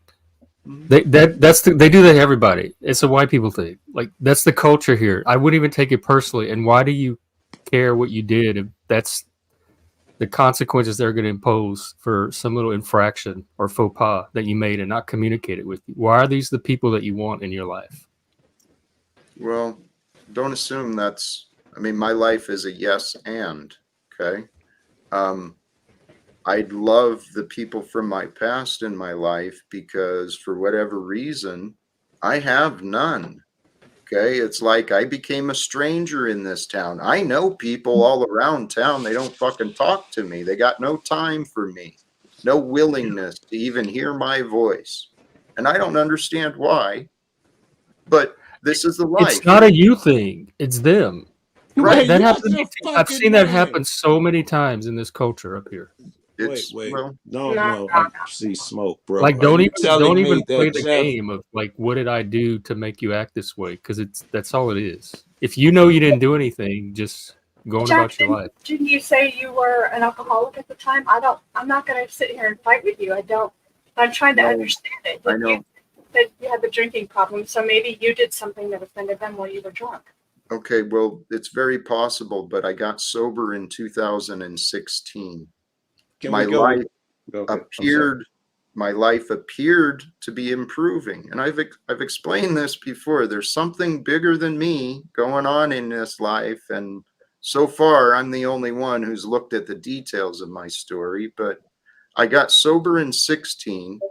The end of 2017 in December, I had a very spiritual shift within me. I had a very profound experience, like described in the big book of AA. So I went through this spiritual transformation, and all of a sudden, nobody wanted me around because I was different. And so I've been trying to I tried for a long time to convince people around me that the different is not bad. Here, just set aside some time so we can talk and you can understand exactly what's going on. But people stopped speaking to me. They stopped trusting me. Now, which happened first? I don't know. But the two go together. They don't want to talk to me because they don't trust me. They don't trust me because they haven't allowed us a conversation. They Can won't I allow assume, Jack, that you're talking about all people from your past and yes, no and people it's, you met from that moment forward? hey, well, here, all the people from my past, I mean, I was well known at work because of my job and my duties, but I didn't have a close network of friends. I was kind of a private guy. So I had a close group of a handful of friends in my life that all of a sudden they pushed me away. The same time as the union reps, again, even though it's a big organization, I'm limited to a very few number of people I can reach or that will talk to me. And they, for whatever reason, it was everyone. It wasn't just one relationship. It was literally everyone at the same time. That's So understandable, right? That could be fruit of a poison tree type of nonsense. I'm more interested in, you had that revelation a long time ago. How have you been doing making new friends and building new bonds since?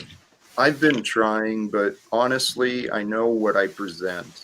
I'm very quick to ask people, "Hey, are you willing to try and help?" And so I present as a man with problems, but then at the same time, I'm saying, "Hey, I understand a lot of things, and I'd love to try and help you with your life, help make it a little better." But offering help to other people when you're, in the situation, You like, explain to me why you're unable to make friends. I'm going to turn it back on you at the end of your sentence when you go for a breath, right? It must be done, and it's incumbent upon you at the end of that fucking thought. No way you get off with, I'm just don't get to make friends because they don't understand me. That's crippling. I don't accept it. Okay. Accept what you want, ignore what you want, but this is my life that I get to live. That And you so for choose the to past live, several baby. years, That you choose to live. well, You choose to be friendless then. okay, Joe, sure. I'm telling you, it's hard up here. I relate to Jack so much. I'm in the kind of in Yeah. the same boat. I'd probably give you the same advice, man. And I feel like Jack, doing it. Go ahead. go ahead. No, go. No, you've been patient, bro. Oh, I'm always patient. Jack, that goes back to my first question I asked you, kind of like, is it better just to ask God to forgive you and forgive that person if they done you wrong? And then don't get me wrong, if you see the person and you interact with them, of course, you should talk to them and express your feeling and your sorrow. But I'm saying, wouldn't that be better? Because it feels to me that anybody that's done something in the past, it's still haunting them. They want to let it go. They want to find out, for example, why people won't reach out to them. It's holding you back. So if you ask God forgiveness and you tried to talk to some of these people and ask them to forgive you, and the other one, listen, I think myself it would be time to let them go and you move on. Okay, Until you meet them again, sure. see them again, till the time changes. You know, a Mhm. It message still can't be affects you heard though. until Yeah. it's time. I got that, Jeff. Very good. All right. Yeah. Well, here's Yeah. another part of this. I'm not. See, please don't consider that I'm limiting to myself to just my old friends or my family or coworkers. I'm not. I'm doing like Joe said. I've been active with churches. I've been active with Bible studies. I was very active with many different nonprofit organizations around town. I've been trying to find my place. Where the hell do I fit in anymore? Hey, And be Joe, careful if it's it's. brought me to here, and everyone has seen how I've been welcomed here over the I don't past know year. about. I don't know about that. I would assume it's if it. I would never assume that it's everybody around you that's wrong. It must be me. Stop it. Stop it. Okay, Stop it. Joe, Must sure. be. Joe, sure. And So let's keep and this I going. wasn't. I was. I know. It was a little more. Right. And the same thing happens here. You may not understand how much faux pas you make to bring shit upon yourself or shit you could change to better the way you get along with motherfuckers or to make whatever those wishes of yours happen. Make changes in yourself. Don't expect Sure. on other people. Keep finding insults. Keep telling That's not an yourself. insult. That's No, what I Joe, mean. you're That not fucking victimhood. That's listening. not Hey, pretty. Joe. Joe. God, I don't know. I don't know what to do to communicate. Okay. I'm So trying the right now. advice has been given to me. Just ignore those people. I was trying to get to something. I know I get long-winded, Joe, but I was trying to get to something and you gave me the floor. Now you're yeah, I blaming know. me for Okay. it? All right. So let's come back to what you were Doesn't just want to get getting into at. that. Let's assume it's all me, right? Let's assume that. Let's run into that. Do we? That's not even rational. So why don't you start with a premise Yeah, that right. because nobody is either all against you or all for you. None of us are perfectly innocent or perfectly 100% guilty. We can all do better. You just change a little I here and realize there. that it's Go ahead. I'm sorry, it seems Lindsay. I'm we're sorry, picking Lindsay. on you, I'm sorry, Lindsay. and I don't want to. And today you're not receptive to us being kind of challenging you, kind of thing. And sometimes I'll just Is that ask what you. you think? That's what I'm thinking. Well, In my opinion. And can when I I ask you a question, I'm almost done. When I ask you a question, it almost seems accusatory. And I want to apologize for that because that can be off-putting too. So I'm trying to understand my part in the communication thing and how I can come off. And I don't hear you being ready for this line of questioning or it being useful to you. So Well, you've not presented any usefulness. What value is going to be revealed by this line of questioning? Because here's my frustration, Lindsay and Joe. I love you Yeah, guys. Okay. love you back. You guys, you have confusion about me You want me to accept I'm confused about me and accept what you think about me. And so I spend a lot of time listening to what you think about me. And I've been trying to present me. Do you want to know, or do you want to keep with your beliefs? I'm not offended. I'm trying to do the Well, best. if you're asking what I want you to consider that we wouldn't be telling you this over and over because we're evil people. It's sincerely because we believe it. And I don't think, as long as we're being serious, honest, or whatever here, that if I need the truth, I have to go to you. Why don't you, Joe, just relinquish and come to me for the truth? I may The choose to truth retain about my me, own opinion, Joe, and it the shouldn't be truth offensive about to you. me.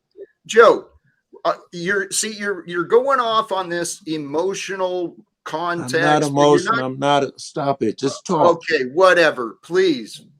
You're going off on this presentation with Just giving a simple observation. You're right, taking it in like it's right. something heavy, and it's not. Yeah, Joe. I know you.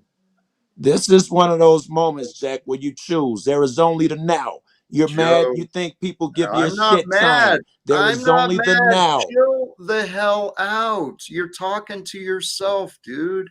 I believe that because you're not listening, like the lady said. You believe I'm not listening. You're not. You're just talking, dude. All And right, I'll give it a rest, Jack. Joe, maybe, just maybe, this is my opinion. Maybe there's more like personal, deep things that happen in Jack's life that maybe he does not want to go into. I'm just assuming here or speculating. why do you want to sit here and assume and talk about me instead of fucking Well, you're not No, but I receptive. mean, house? The no, question no, you go ahead. go ahead. No, you're fine. The question that I asked you, I got clarity on, and that's all that I wanted at that point in time. And also, what you're telling us, I think, is that you have your own problems in searching for yourself. And we're assuming things about you that we don't even know because we don't know you. We don't know the extent to your problems, etc. And we're coming at you. Oh my god. Yeah. Okay, what did I do? You can.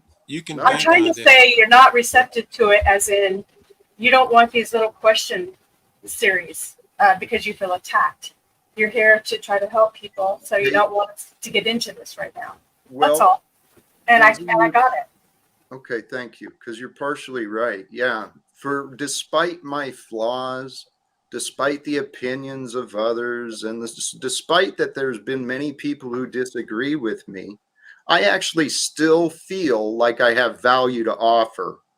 Okay, so I don't understand why. We know he has value. Then why don't you care let him about the finish. value instead of this fucking interrogation of what is wrong?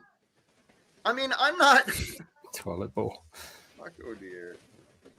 I mean, Jack made himself very vulnerable, and he kind of got put on the defensive, like put on the ropes. And I hear it. I think all he was trying to do was share an experience. There's nothing but love in here, though, bro. I'm sure of it. I know. I ain't sure about Tarek, though. No, kidding. Hey, no, Joe, you're fine. And You even can't hurt my Snafu's feelings. annoying ass was in the back. Oh, he's waiting. Yeah, I know. But and even I know Snafu. You know what? I do feel the love and care, but golly geez, guys, life is not this complicated. And if people would believe me, truth is the answer, right? Truth. We all know that. We don't have to believe you for that. Thank you. We know that. Like you're enlightening us. If you would just believe me, truth is the answer. Hey, Joe, I'm about to Yes. kick your ass. I'm okay. Do what you want. You're a grown man. You live by your. I don't need you interrupting me before I get to the point for you to diminish my value of what I've been saying. So I want to come back to this advice of walk away from everyone from the past. Let's remind why I'm here, what my focus is actually on. I believe the world can have peace and end wars. I know that it can happen through us, especially when it's not just Jack alone, but when there is an us. I keep coming to these panels and I keep finding people who want to show themselves better than me here. Why? You want to show yourself better than me? Fucking call me. Let's have a conversation and we can work out the details. I'm focused on people from the past because, like I said, I think people from my past could help us, help me try to speak with people of importance, people who are actually in the positions to do something with the rules and the regulations. I think we should try. So far, the world seems to want me to be wrong, and I'm not one to give up. I think what happens here is that we talk about our own lives to an extent, and we'll present something, and then everybody thinks you're automatically asking for advice. I came on here and I said, look, I got this problem, and I would like to hear from you guys. And the panel did help, and so did the chat. And then I think we took Jack or the next person, and then they talk about a personal situation in life. And then we all go, oh, you should do this, or you should do, what's your part in it, and da-da-da. Yes. I'll pay more attention to that, Lindsay. It's probably true. I wouldn't want to jump a motherfucker every time they tell a personal story. I'll follow up with jumping them. I don't want to be that guy. All right, I'll give an example, Jack. I'm sorry if I intruded, but like me and Machine Lies got into it, I think about a month ago, right? About a little situation, and he went off on me, right? And I let it go. Now, he's probably mad for a couple of weeks, and I said it on other panels that I would never ever again speak about that person's personal stuff because I know it bothers him because it's not my intention. Now, since then, I would never bring it up again. Zero, right? Now, I forgave him even though he didn't say sorry to me, right? Speaking of devil, he will appear. No, it's fine. No, it's fine. I forgave myself for saying what I said, and I never spoke about it till today. For example, to say like I would never speak about it again because I know it bothers him. Now he got into it, I guess, with Snafu earlier today, and something was said again about that situation. I told Snafu, from now on, don't talk about that person's wife or girlfriend. You shouldn't. That's just personal. I wouldn't do it, no matter what. Snafu said he wouldn't. That's his own thing. What I'm saying is, at the end, is you have to forgive.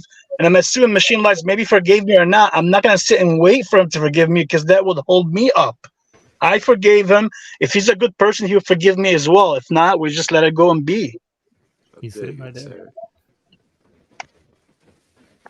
I don't think any of us really think What's saying, Laz, did you have a comment behind that? Because the guy he was talking about just popped up here. Did you have a comment behind that, Machine Laz? You're muted if you're talking.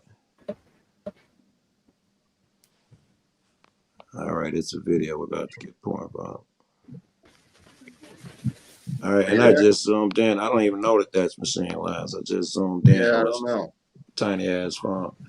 Is that you? I don't think so. All right.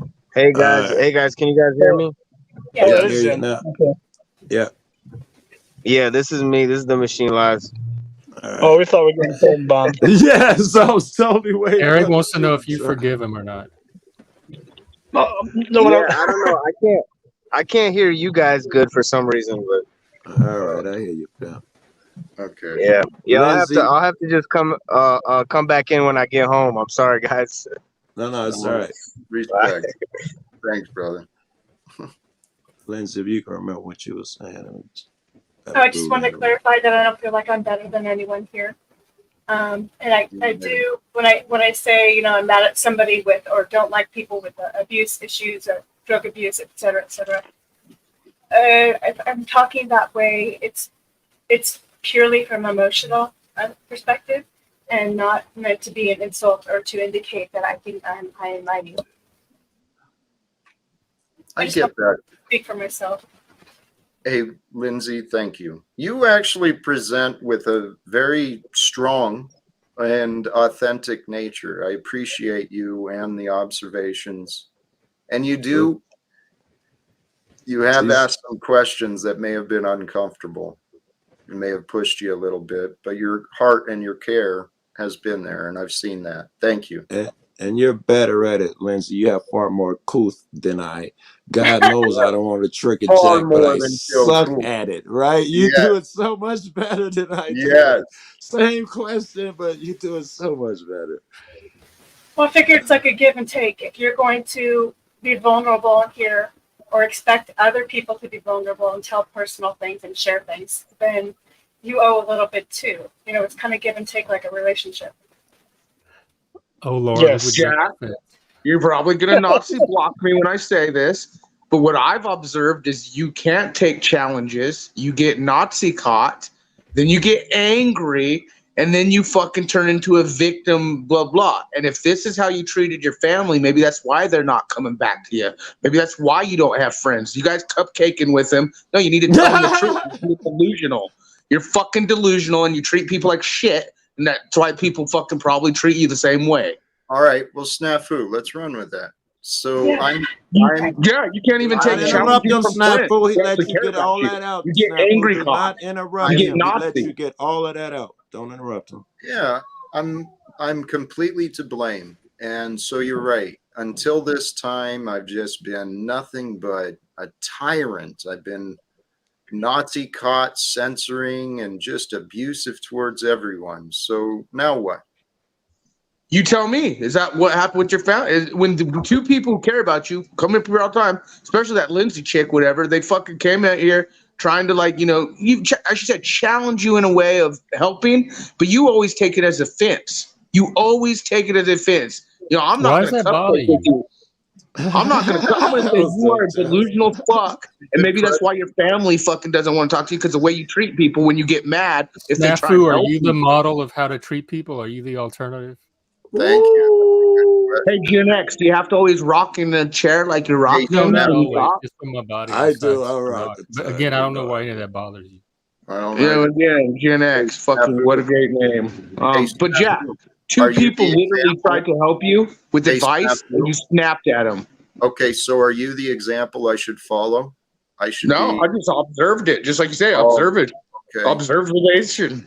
And so, what should we do with what you observed? Should This I is a be Jack honest? problem. This is something you have to work on yourself, as both the girl and him, Yoko, have told you.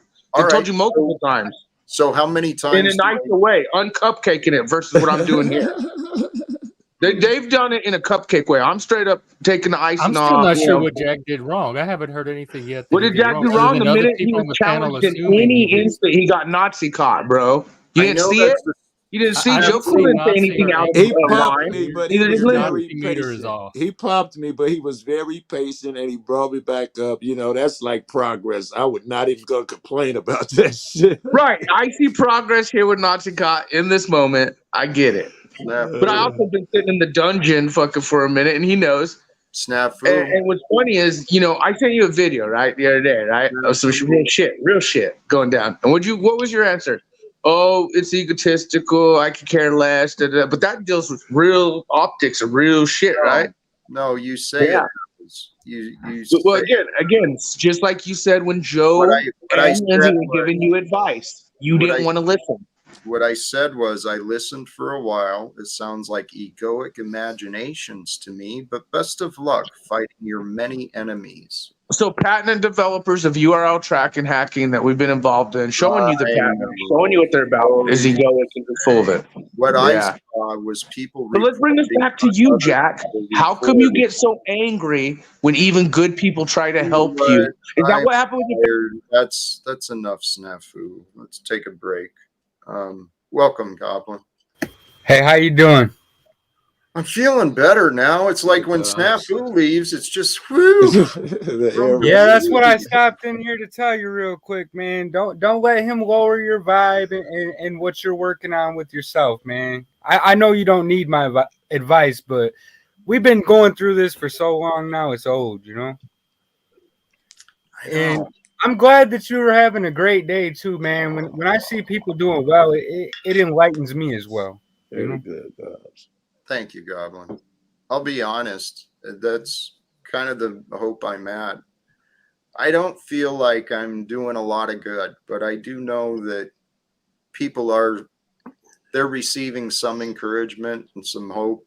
And I know people are enjoying what I'm doing. So I could do the snap. Food gonna accuse me of cupcaking. So, but I could talk about the good shit all day long. right. Thank you. Uh, That's where snafu is lacking. And honestly, this is what our world is lacking. People are so blinded to what is good, particularly in each other. And actually, I didn't think of this when Lindsay was offering it. It's real hard to accept sometimes, but there is a divine light and innocence that is within each of us, right? right on. Yeah. You think back to even the people you don't like, if you can imagine them back to the point of being an infant with that innocent light of awareness that's within, because that innocent light of awareness, it's still within us all. It's just become clouded by that experience we've all dealt with. I look at it, I'm as goofy, forgetful, do dumb shit, and make more mistakes than anybody should. I am just like everybody else. So I don't have to look at it as an infant. I know that we are all children, and we are all just full of mistakes and regrets. I don't have to to feel that man. I don't have to. Even if he's abusive to me and gives me shit all the fucking time, I still see the kid in him. I just probably more now. This guy hasn't learned that lesson, this lesson. I feel sorry for him, that type of shit.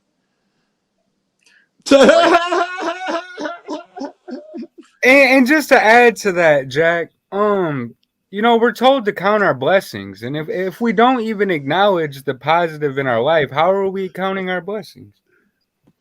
Goblin, that's amen. Gratitude.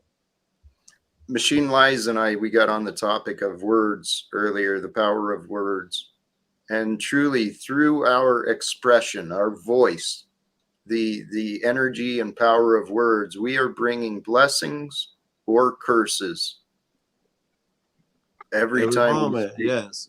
Well, what if, Jack, sometimes I think that's what dictates the world. As a whole unit, what we're putting out, blessings, cursings, that's what dictates the outcome of this world, right? That's where they manifest in your daily life and the conflagration, whatever the word is, of you and everybody else.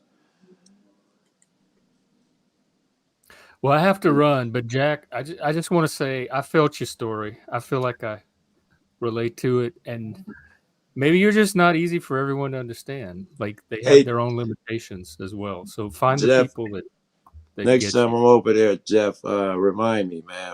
We should talk about this. The similarities to Jack, I could tell you felt them. I just didn't have time to, ask you about your backstory and stuff. So, well, I'll be there tomorrow. I'm on every day, 2 p.m. Central. I didn't know you were on every day. An all-day New Year's stream. So drop by anytime. I will. Man. Jack, you gonna drop his link too afterwards, or what? Take care, everyone. You too. Yeah, if someone could share his link. Well, I mean, I'm jumping down too. I just came up here, man. Let you know, I've been paying attention, and I do find, like I said, I find value in what you do, man. I do believe you are a life coach, and you know what? I'm not ashamed to say that. You know. Hey, Jeff, I'll be Have a good day. I'll be very brief. I just want to let you know, I think a lot of the reason why you're finding difficulty in this field is because a lot of the people that are in the same field that you're in, which is, conversation and such, it goes back to what you and Machine Lies were talking about, which is words and how people are using words as weapons. And I think you see that on these conversations and the chat and all that is like, people are not playing the same game as you. They're playing by a different set of rules. They're playing of not seeking truth and obfuscating truth, and you're trying to play a different game, and so because you're playing by a different set of rules, it doesn't seem to go anywhere, and I think that's the why, and that's all I have to say. Very well said. That's an interesting observation. I appreciate that. Thank you for bringing that I up. was totally playing a totally different game. God threw me a book and I mistook it for rules. It's just the guidelines. And I bad, though it seems other posse players and teams have undertaken a different means so vague. I'm amazed that we play the same game in the days I was raised. We didn't inflict pain upon one another. Jack, you're my brother. All right, enough of that. Blessings. Hey, Machine Lies, you returned. I was already doing the wrap it up energies, but I'm grateful. I'll hang around and see if Machine has something to say, but I'll cut out and let you do your thing. Machine Lies, did you hear? I don't even know who was talking. Jeff was Tarek was talking. He was saying that you guys had a little spat early on. He said he wouldn't talk about, I don't know, your family or something. I could be wrong there. I'll tell him Oh myself, man shit, to you're man, up because here. Fuck, yeah, I didn't know you was up here. I'm an no, I'm idiot. here, My Joe. It's bad. okay. See what I mean No, about I do dumb shit all the time. no, The heart, you're fine, the heart Joe. is A there. man, yeah, a man should talk to a man, and then should solve the problem man to man. All right, I'll And I hop brought off you you, guys. Jack, love you. thanks, Joe. And I was just bringing Machine Lies. I brought you up because they were talking about forgiveness, and I was just telling them, like, for me, like, okay, we had a little situation for a month ago, and I know what bothered you. And after that, if I'm a good person, I would never bring it up again, and I never did. And I said, like, I forgave you, for example, if you went off on me and said some things that were rude, but I'm not waiting for your forgiveness because, like, I know if you're a good person, you already forgave me. So what's the point to, like, ask you for it? But and if the conversation comes up, I would maybe tell you, like, okay, I'm sorry I brought her up. There's no shame in that, and I just let it be. But I even told Snafu today. I don't know if you heard me earlier. I told him, like, he said that you and him went off, got into it, and you said some things to him, and I told him just don't bring his wife or his girlfriend situation. That's personal, and nobody should bring family into the discussion. And he said he would do it some other way. That's Snafu. That he's that's Snap. So I was just telling you how I felt about it, and that's about it.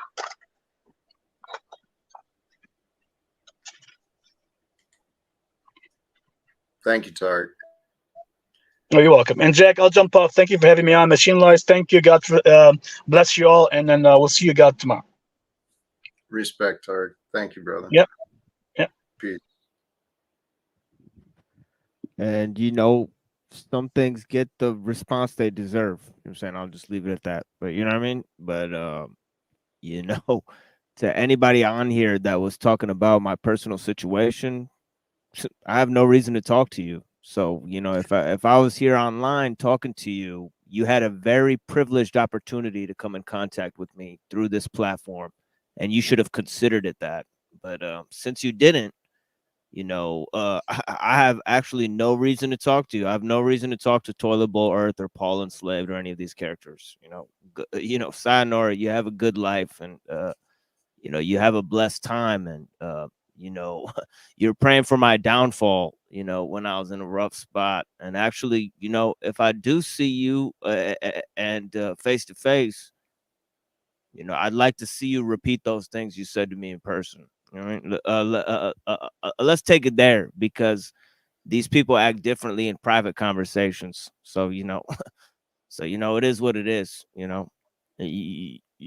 don't have to talk to anyone. I'm not forced to talk to anyone here. You're not forced to talk to me. You're not forced to interact with me for any reason whatsoever.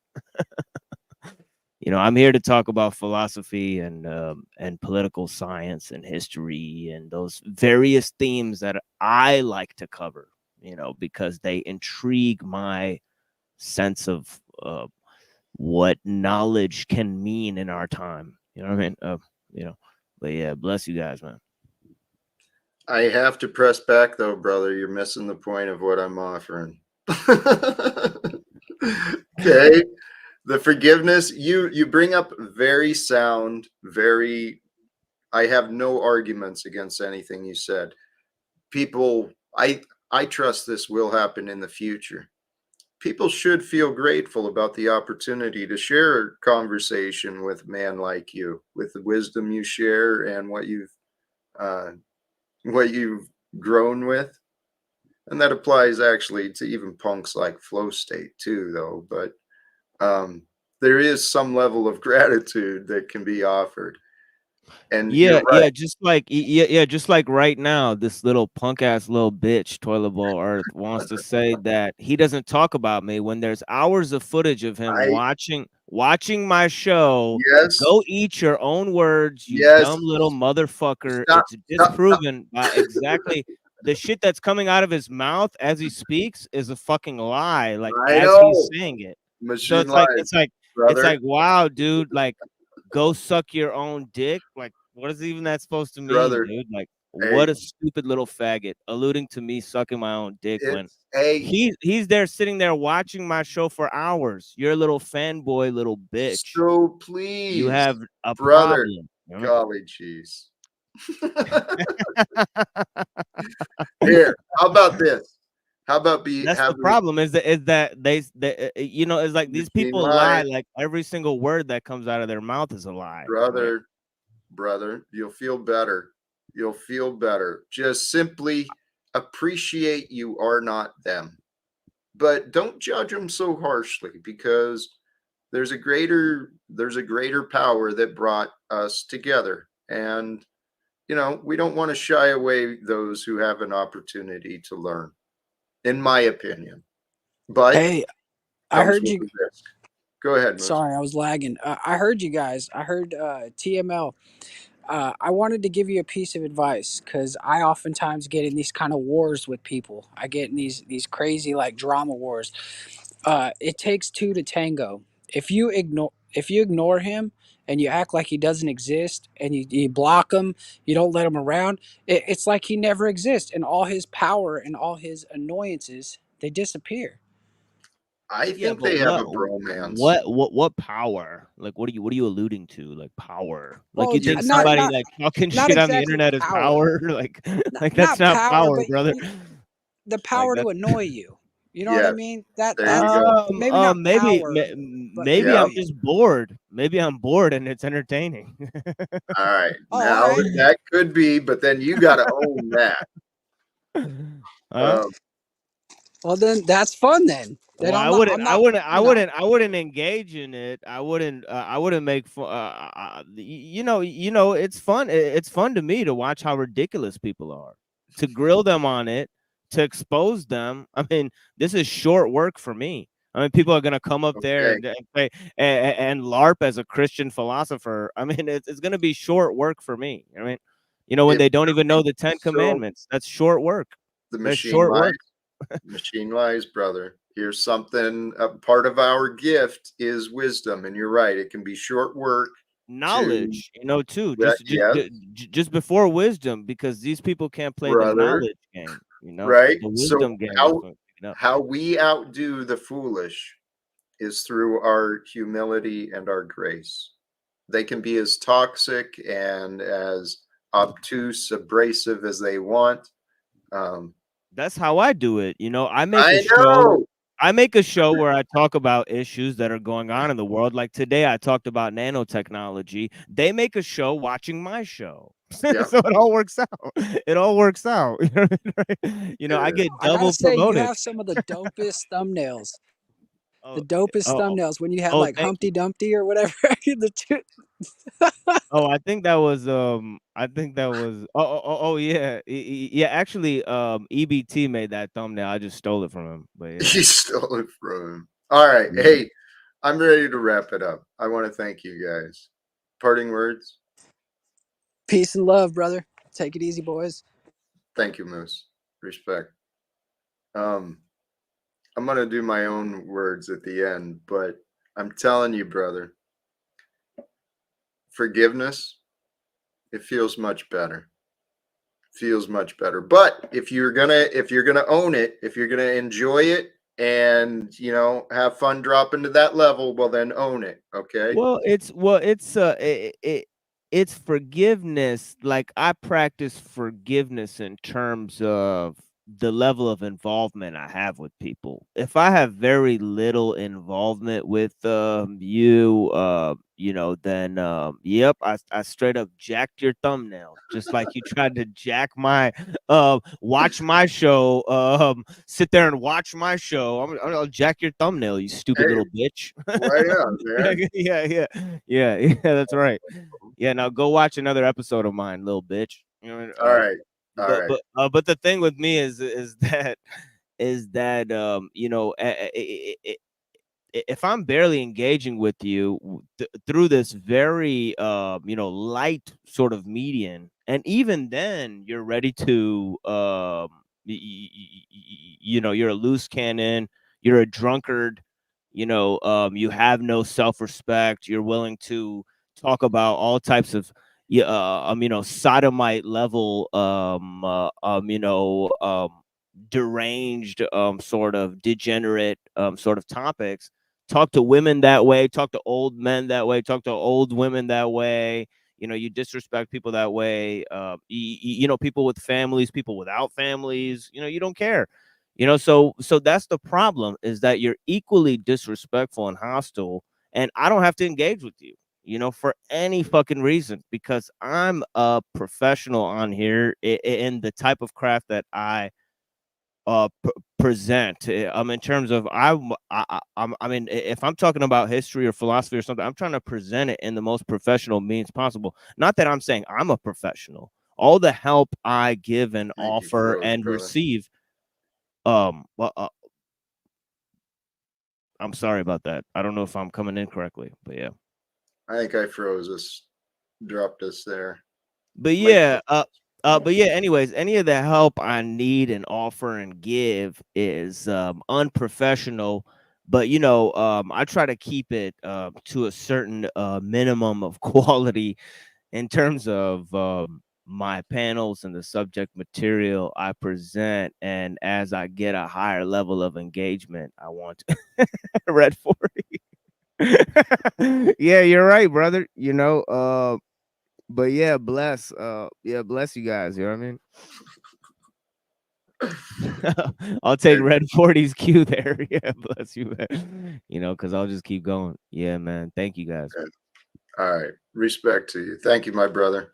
I'm going to toss you the back. And brothers and sisters, sincerely, all of you, all of you who joined the panel, joined the chat, joined at a later time, I hope you received something from the conversations. I know that I did. And a genuine, sincere appreciation to those on the panel. I know the hearts. I know the care. I feel it. I also know how confusing my story can be. And I do apologize when I get frustrated, when I feel like I'm not being understood. I think that's a nature of us. It's part of all of us. Our feelings are real. It's interpreting the feelings. That's where we've got to be cautious. And what I've been working on for myself, and what I'm genuinely trying to share through here in my own clumsy way, brothers and sisters, I'm trying to share with you guys what I found helpful for myself in my own path of life, going through my own dark night of the soul, where it was just betrayal after harm, after punishment, after betrayal. And it's just like, where is all this coming from, man? Praise God. I guess I had some karma to work through. I guess I've made a lot of different mistakes in my past. So there's a lot of things for me to outgrow and a lot of things for me to learn through in this lifetime. But what I'm trying to get across to you is the value of the present. Okay? Who you are, who we are not limited to this bodily form. We are not limited to the thoughts in our mind. We are not limited to the emotions that carry us. We are not limited. We are the awareness. Simple as that. The consciousness within you, the awareness of being, the awareness and the capacity to know within yourself, I am. I am. There is a divine force and an expression that moves us through time. And so I was in the past, but I am today. And what am I? I can be whatever I want. I can become whatever I assume, whatever I fill myself with. So what I've been learning for myself is the practice of presence, the power of mindfulness. I'm telling you, notice what you're noticing. Pay attention to what you're paying attention to. Be aware of what you are aware of. Always be present and be heart-minded. Bring your mind, your thought, your desires, your power into your heart. And I tell you, in order to overcome the darkness, in order to allow your light to shine, discover, where is my anger? Where is my fear? And truly confront those things within yourself. Find your fear, find your anger, the resentment that you've not wanted to put down. You know, the fear that just won't go away. Break it down. Face it. Most of that is illogical in the greater picture, the greater scope. If you face your fears, face your anger, and just do a little comparison, why I should stay angry, the benefits of forgiving, why I should stay afraid, why I should be afraid, and then what is going to be real. When we each break down and we actually stop and think, you know, with the power of our minds and imaginations, when we use those tools for the purpose of knowing, there's an amazing adventure. There's so much potential to be found within you, and it all starts through the life you are living, not in the past, not in the future. It all happens through the life you are living as you, right now, here and today. So, brothers and sisters, thank you again for all who joined here and in the future. And sincerely, I won't oversell. I will invite. If the topics and if what you hear from me resonates with you and you want more, do the obvious, subscribe, help the algorithm, drop a like, and maybe tell others to join so that this does grow and it does continue. But if it truly resonates with you and you've got within you this purpose and idea within you that there's more, that the world has more, you have more for the world. If you've got that burning desire within yourself and you're just not sure how to get it out, I got a pretty creative mind, and I've learned a lot of modalities and tricks that other people have learned of. And actually, maybe tomorrow I'll get into some of the breath practices of breath, and maybe even a guided meditation in the near future. But till then, we will see what happens. Thank you again, sincerely, to each and every one of you. Choose love, peace for everyone, and live without fear. Thank you again, and God bless us all.